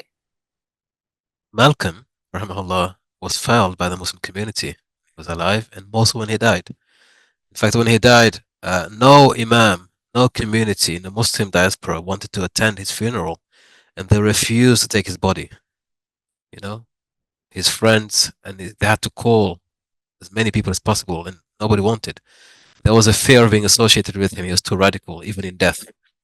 So that's a demonstration of a lack of backbone in the community at that time to stand up for something as simple as just doing a janazah for a brother. They were too scared of the repercussions. So I don't think those organizations are a hotbed of any revolutionary movement. It's always going to be under, you could say, whatever is considered mainstream or acceptable in society. They're going to operate on that ground. And maybe that's because of historical instances. They've learned something the hard way, or maybe it's just more convenient to just walk that way. But that's the model currently we're seeing. And from an outsider's perspective, I'm UK based, I see the Western or the American model of da'wah is a corporate model. It's corporatized. Okay? From the way it's marketed, it's literally marketed, to the way it is delivered, to the way it's organized. It's a corporate model. And that kind of model does not give way to the grassroots. The real, there are certain communities in America that are more militant or more grassroots. I don't mean militant in terms of guns. What I mean is literally to make a change in society, to go against the state's status quo, to challenge authority. There are those grassroots organizations, but they're not the major ones. They're not the major brands.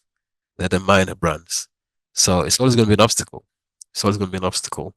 I'm But not saying that the masajid actually that they are that ones. I'm saying if we don't want to go over there. I think this is where the start should be. I'm not saying claiming they're far away, brother, from that.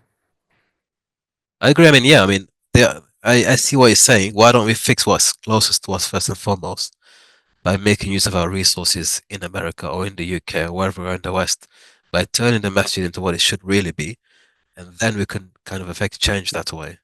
You don't have to cross the oceans to make a change when you can make a change where you are. And that's a valid point. I mean, but I would come back and say Malcolm also gave an analogy of the field Negro and the house Negro.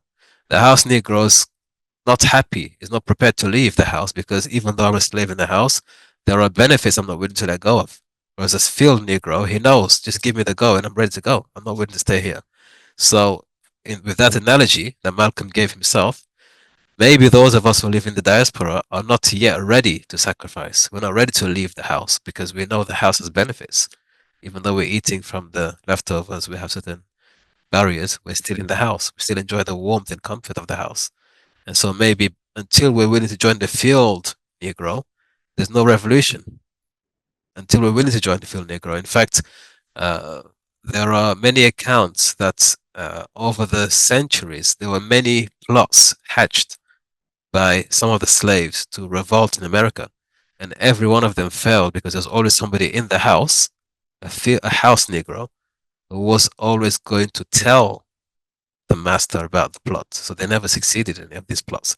So the argument from that perspective could be, well, until we have all of us in the same field, willing to make the same move, we will never succeed because we need those in the house as well to commit to this project. If they don't commit to the project, they want to stay in the house. And rather than coming out with us in the field and working together, they want to clean the house up from inside. We will never succeed. So for those Americans who want to stay, for the British, for the French who want to stay in France, America, and Britain, and just make the masjid a bit more edgy, actually what we need you to do is come over here, help us here, strengthen us here, put your resources here, and then when we have the momentum and the capacity, then we can improve. And we can improve not in America, not that we want to change the curriculum in America. Why don't you change that curriculum in the Muslim world? Because there are many opportunities in the Muslim world. If we want to establish our own curriculums, we want to strengthen our ties to our history, certainly it would be better if we did it in the Muslim world. Or maybe not. I don't know. I'm just putting it out there. Sister Yasmin. Yeah, with the concept of Hijra, I don't know if it's understood. I'm not aware, but as a one-way ticket, like you're somewhere, you're in a non-Muslim land, and boom, you go to the Muslim land, and you're gonna be there for like how many ever years? For 10 the years. rest of your life. For the rest of your life. Yeah, But Hijra is a one-way ticket. You know Hijra. You know already. I'm just reminding. Yeah, you know already. Well, somebody who makes Hijra cannot return back. It's the same. You know, one of the greatest sins in Islam is on the battlefield to turn your back.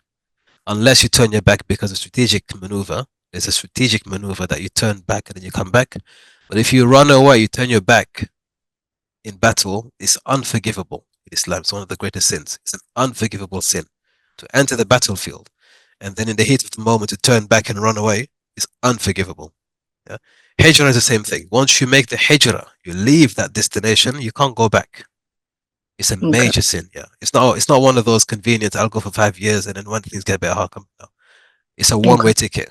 It's like just burn your passport and that's it. That's what we're talking about here. okay. But I wanted to introduce, if I can just talk about the concept of traveling within itself. I think traveling, especially with like little kids being shown to their roots or where they're originally their parents are from, I think it can bring a level of depth. It can bring a level of knowledge to a child because if I just talk about personal experience for a bit, growing up here in the United States, there's not a large inconvenience that I ever felt, to be honest. If I talk about the example of like just the element with water, like you have faucets and you have your sinks and you open it and the water is just running, it's just running, it's just running. And it's easy. But alhamdulillah, my parents, they gave me an opportunity to go back to East Africa. And it was the first time in my life where like I seen a water well. And I had to literally take a rope, a big bucket, and grab that water because unfortunately electricity is gonna leave. What are you gonna do? You need the water. So this this experience, that's what I'm trying to say. It's like an experience that it cannot be, you cannot read it. You have to experience it. And I genuinely believe this brings a level of depth, I'm sorry, and knowledge to a person, seeing other things and experiencing other things, and you come back as a different person. Ultimately, the goal is to make Hijra one day, but I just want to talk about traveling within itself. Absolutely. Imam Shafi'i, I always say this in lessons. He talks about this. You have to travel. ما في المقام لذي أكل وذي أدب من راحة دال عطان واختر بسافر تجد عوضا عمن تفارق وانصب فإن لذيذ العيش في النصب. That person who has intellect and culture, adab, is not content in one place for too long. Yeah, you have to travel. It says travel, travel, and everything that you fear will be replaced. That everything you fear you will lose, you will find a replacement for. So the things that you think I'm leaving behind, the comfort, you will find something better in your travel. He says something really beautiful. He says later on that that the arrow that doesn't leave the bow never hits the target. How eloquent that is. Yeah? An arrow is not meant to be held in your hand, it's meant to leave. So if it doesn't depart from the bow, you'll never hit your target. So traveling is an immense I think it's a tool that we can have to decolonize the minds with, because as our sister mentioned very rightfully, sometimes you don't know what you're missing out on. You don't know what you could have explored and learned from because you're in the same environments for a long time. In 2019, I was delivering a series of lectures on homeschooling for Muslim families, and also just kind of detaching from, because at the time we had a new program coming into the school system, which was supposed to teach children about alternative lifestyles. So with a team, we put a package together to inform the community first and foremost, and also to prepare them for this seismic shift. And one of the options was Hijra.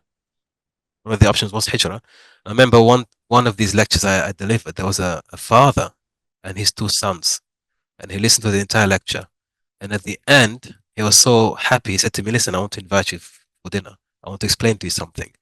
So over dinner, he explained to me, he said, "My sons have spent a year or two in Pakistan. I decided that before they reach the age of 18, they must live in Pakistan, their ancestral home, at least 1 or 2 years. And the rationale behind that was, he said, they are growing up in a country where they are a minority. They are growing up a minority. Even though they're British and that's all they know, they're a minority. And I want them to experience, even if it's just for 1 year in their lives, their adolescence, how it feels to be a majority somewhere. The psychological impact of that." And I connected straight away because I was sent back home when I was 8 years old, when I was 6 years old. I spent 4 years back in Senegal. And I can tell you there's a huge difference. A huge difference. If you grew up in a place where you're a majority, you're part of the majority, like people who look like you from, because there is an element of, if you grow up in a place and you're always a minority, imagine 30, 40 years, you're always a minority. There is an element of your brain that is not released. You don't understand what it feels like to be in a position where you are not always looked down upon. And so he says that travel, that experience was something he wanted his children to experience before they reach 18. And you're right, I think that is tremendous. It's one of the stages where you can actually, it's a phase in life that can liberate your mind in certain aspects. So as a grown man now, having traveled, having spent time in my very young age, I consider it an immense gift because I don't see myself as a minority. I may be minority in one country, but in the global sense, I'm a majority. Malcolm used to say, why do you call us ethnic minorities when you are the minority? From a global perspective, the European race is a minority. So he said, I'm not a minority, you are the minority, right? Because he traveled. And when he came back from his travels, he said, we have brothers all over the world and they're willing to help us. So he says his very famous quote, travel broadens the mind. It's only when Malcolm traveled in 64 and he got to see the potential beyond America that he had the audacity to say, I'm going to take it to the court of justice. Right? He came back with a new mindset. We are not a minority in America. We are part of a global majority. So that majoritarian framework, it liberates your mind. You're no longer a captive. You've seen the broad perspective of the world. So I think that's a very good point you've made, sister, that, yeah, maybe not Hijra, but at the very least to explore the broader world out there and to see yourself in a place where you are part of the majority, and to see yourself beyond just a very, because look, when we talk of Islamophobia, I remember I was in a lecture with, it was actually a seminary, Islamic seminary, and the teacher, a very senior scholar, one of the students said, and this was a very tight circle of students of knowledge, so some of the discussions there were not for public consumption. One of the students said to the scholar, he said to him, Islamophobia, you know, we're in the West, we suffer Islamophobia, and the sheikh said to him, I don't believe in Islamophobia, it doesn't exist, but I do believe in Muslimophobia, right? People don't like Muslims. It's not an Islam thing, it's a Muslim thing. And so long as you have the crutch of Islamophobia, you're holding on to that, you make yourself susceptible to these arguments and you make yourself a victim, a voluntary victim, because you see yourself as a victim. So he was completely against the idea that you should make yourself a victim, mentally enslaved. Islamophobia. No, think beyond and above that, right? You have so much that you can do. You have agency, you can defend yourself in many ways. Don't just go for the easiest, most convenient thing, Islamophobia. And that's only possible. You don't hear of Islamophobia in the Muslim world because, again, that environment, you're part of a majority. So you don't have that mental block, that inferiority complex, that intellectual handicap. You've seen yourself in a broad perspective, and what is potentially possible there. So I think that's a very good point you've made. Potentially, you know, those of us in the West may consider it a step forward to travel, you know, just to travel. If you've never been beyond the Western world, you've never been outside of the Americas or maybe of Europe, step one could be, listen, just travel. Safir, just travel. Just go to the Muslim world. Experience Ramadan in the Muslim world. Right? Just go there for a week, 2 weeks, send your kids there. That's a tremendous mind shift, honestly. It's a mind shift. And if you can, a place where people look like you, everything changes, right? Maybe sometimes for the bad, for the worse. There's a lot of corruption back home. There's a lot of that. But also just to see that, listen, you're not a victim in perpetual state. There are places, there are potentials for people to grow and to develop. So that's a very good point you made, Barakallahu Fiki. Last 10 minutes, Brother Abdullah. I had a question for you. Just going back to the revolutionary topic. One is from an Islamic standpoint, right? How should we understand what revolution means? And then, because I feel like the term revolution or revolution idea, so however you want to kind of phrase it, I feel like it's been romanticized from a Western standpoint, right? So I think it would help, and I think this is what we're trying to kind of, I feel like, talk about, is that how should revolution be taught? How should it be understood from the lens and perspective of Islam, right? Or Islamic standpoint? And does it even have to be that way, right? Or is it a general topic that has different perspectives and how you should understand it? I'm sure there's rules and regulations from an Islamic standpoint, but how is it supposed to be understood from a basic standpoint? Barakallahu Fikum.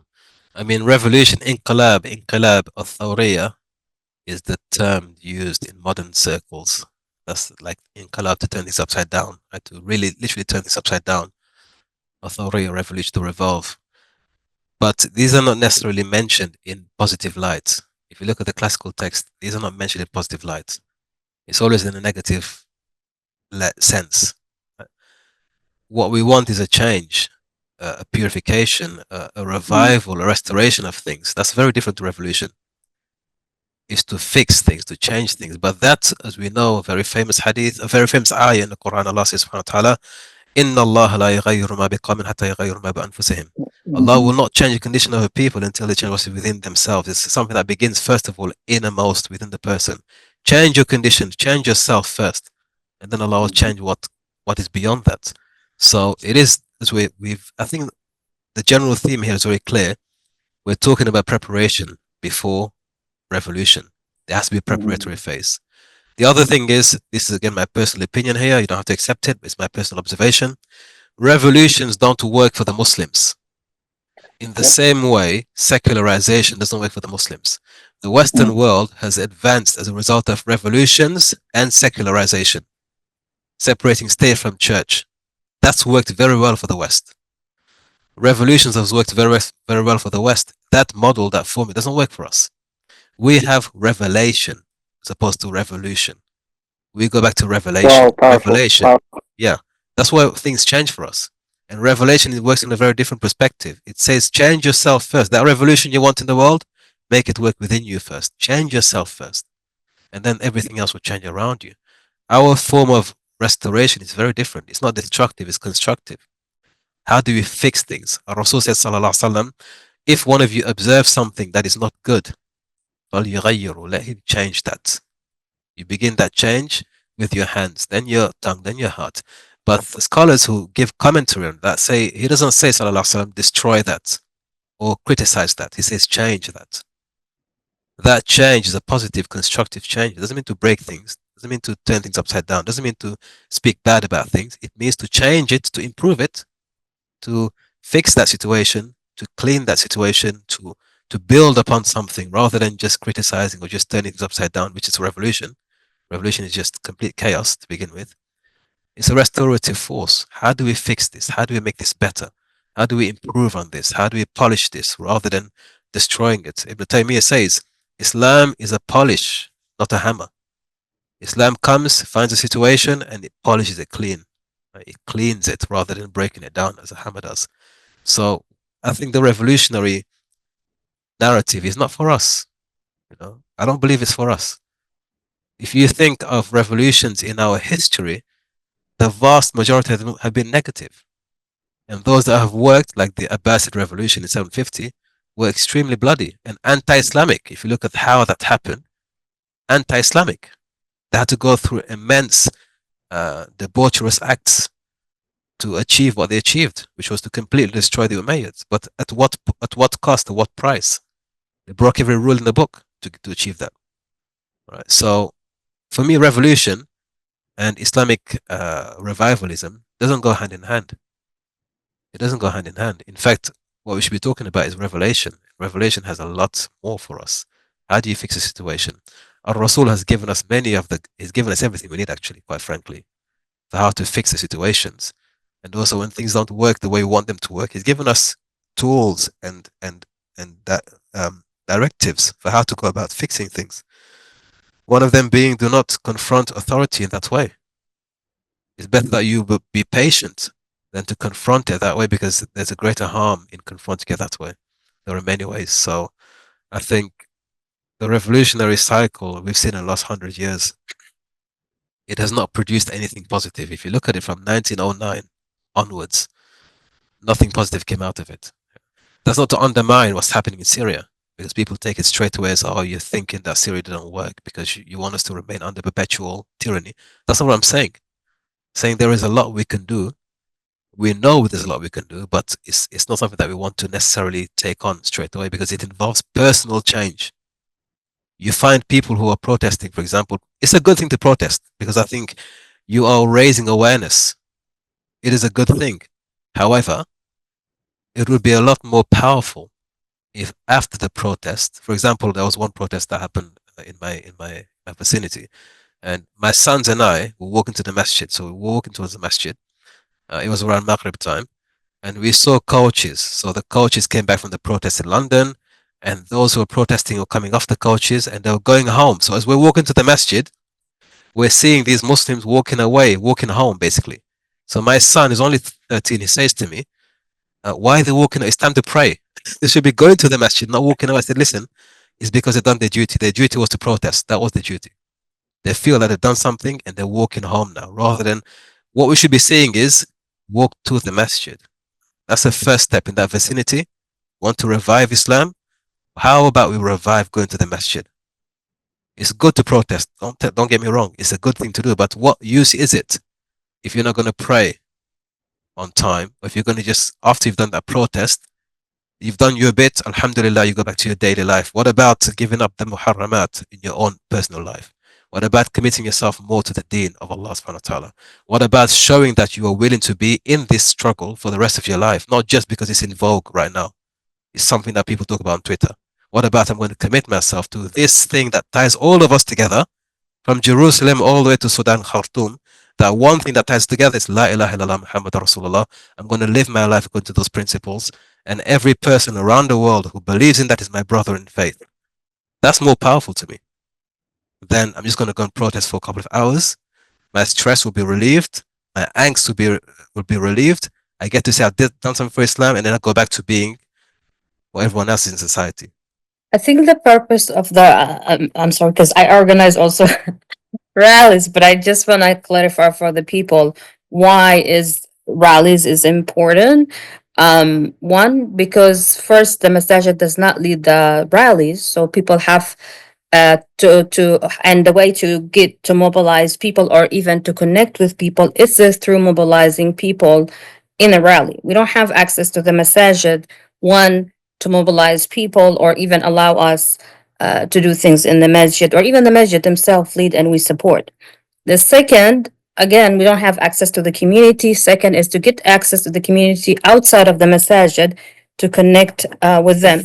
Three, when the Muslim lead these rallies, I know not all of them like that. They make salah, they start with Quran, but again, it's on us as a Muslim if we lead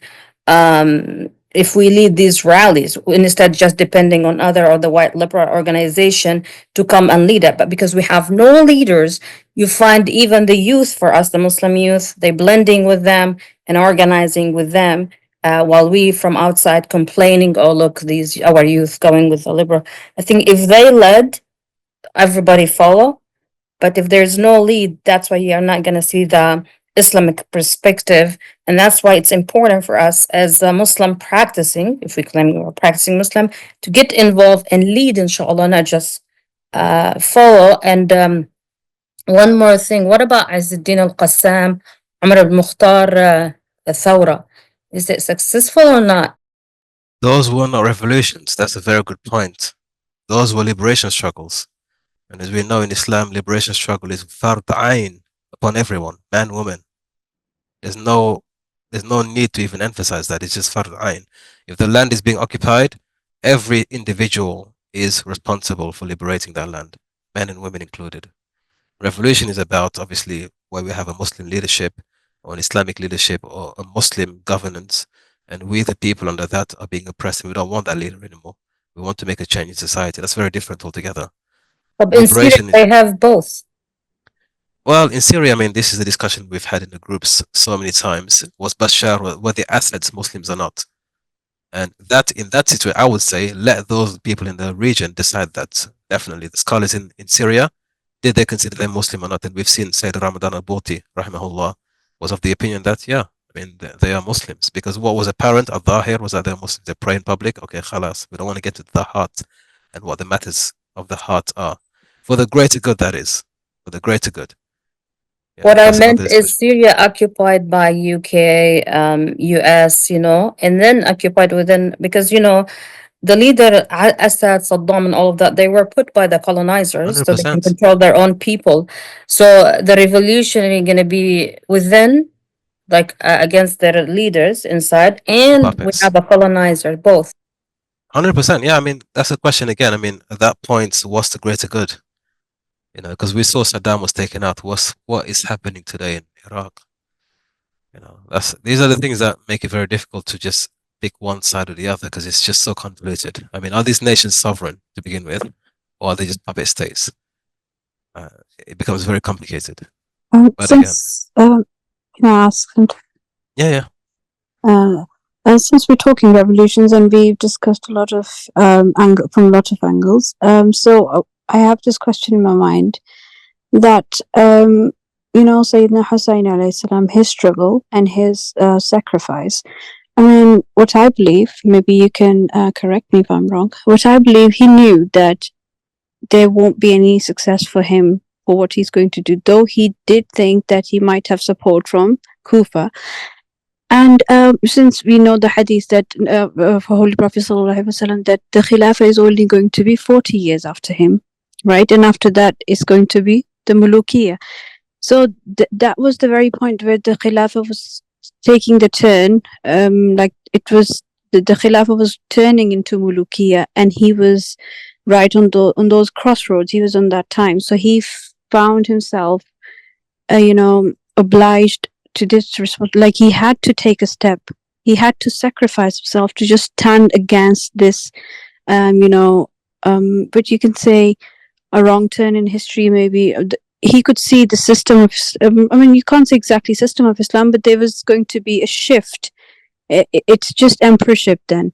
So, so he gave this. So sometimes, like people, a lot of revolutionaries quote him. So people see, as a revolutionary, he might not, like, in the eyes of Allah, it's not like you're going to be successful, but sometimes you have to stand up for justice, like, obviously, but you have to be ready for sacrifice. Then he sacrificed himself, his whole family. He was ready for that, to go for that. And also at an individual level, there's the hadith that one of the biggest jihad is like kalimat al-haq amam malik al-jair, something like that. So obviously, even in today's time, kalimat al-haq can mean Sayyidina, a prison, or maybe like ending up like Sa'id ibn Jubayr rahimahullah. It's not easy, but then in the eyes of Allah, it's really big. So success always is not the goal. Sometimes just standing up to oppression is important as well. And whatever you see wrong, what do you say about this? I agree. Sayyidina Hussein alayhi salam, and by the way, alayhi salam doesn't make a Shia, it's the Sunni position. Imam Shafi'i said it very clearly: if making salawat upon Ahlul Bayt makes me Shia, let the world know I'm Rafidi. He said that when he was in Hajj. It's the original classical position of the Sunnis. Yeah, it's also in Sahih Bukhari as well. Exactly, in the Arabic, yes. Or the translated version, exactly. He knew at some point that this was a mission that would end very, very difficultly. And he said to his followers at the time when they were traveling, you can go back. You don't have to follow me to the end, knowing what would happen. So the very act of standing up to oppression in itself is a revolutionary act. To be willing to stand up and say, I'm not going to take this anymore, I'm going to stand up for justice, is a revolutionary act. Even if they kill you, you made a point to stand for justice. That is true. But again, that comes back to the question of self-sacrifice, right? That who's going to make that leap forward? Who's going to make that leap forward? Is it the Muslims in the West who are living a relatively comfortable life? Are they going to make a sacrifice and show that we're willing, even though if it doesn't work in the long term, we don't succeed, we made a step forward, we made a proclamation that we're willing to give up the luxury of the West to go back to the Muslim world and to work from the ground up? Or is it going to be people already in the Muslim world who are going to say, actually, although we may lose immediately in the short term, we're going to sacrifice for the long-term perspective to show that we still have fight within us and we're still willing to struggle to the very end. It's a difficult call to make because, again, these are the real questions that face every one of us. When we talk of making the Muslim world great, to revive the Sunnah, to revive the Khilafah, all these very, very important discussions, it always comes back to the issue of sacrifice. Who should sacrifice and who should sacrifice first? That's where it becomes difficult. I think no individual can answer all the questions, but it is a question to ask yourself. If it took me, my life, the rest of my life, if success for the Ummah means that the rest of my life and my family who's connected to me, we have to sacrifice luxury and safety to attain that objective, would I be willing to make that sacrifice today? That's the question. And if the answer is no, the question then should be why not? What is it that's prohibiting me from making that sacrifice? If the answer is yes, I'm willing to make that sacrifice, alhamdulillah. But I think the majority of us, including myself, I don't think the answer is automatically yes. There are many, many qualifying questions after that. What if? What if? What if? What if? So maybe we need to change something internally first and foremost before we can talk of revolution is a major word. It's a massive concept, a major word, and I think maybe sometimes we don't understand the weight of that statement. Revolution. It costs a lot. People die for revolutions. Barakallahu feekum. It's been a wonderful discussion as always. I appreciate your time, your presence. I will upload this overnight, inshallah, so those can watch it in replay. For those who want to participate in future discussions, again, you can join the Telegram group. In between weekly discussions, we have daily discussions in the group, so you can interact there. And also, the next session, inshallah, next Monday, we're going to go into a bit more of a different tangent. We're going to talk about black magic and the spiritual realms. Okay? We're going to look at Ibn Khaldun's discussion on black magic in politics. Quite interesting. He talks about politicians and political actors using black magic to advance their careers. So we're going to look at the occult, secret societies in high places. So hopefully, inshallah, you can join me next week and we can have that interesting discussion. Barakallahu feekum wa alaikum salam wa rahmatullahi wa barakatuhu.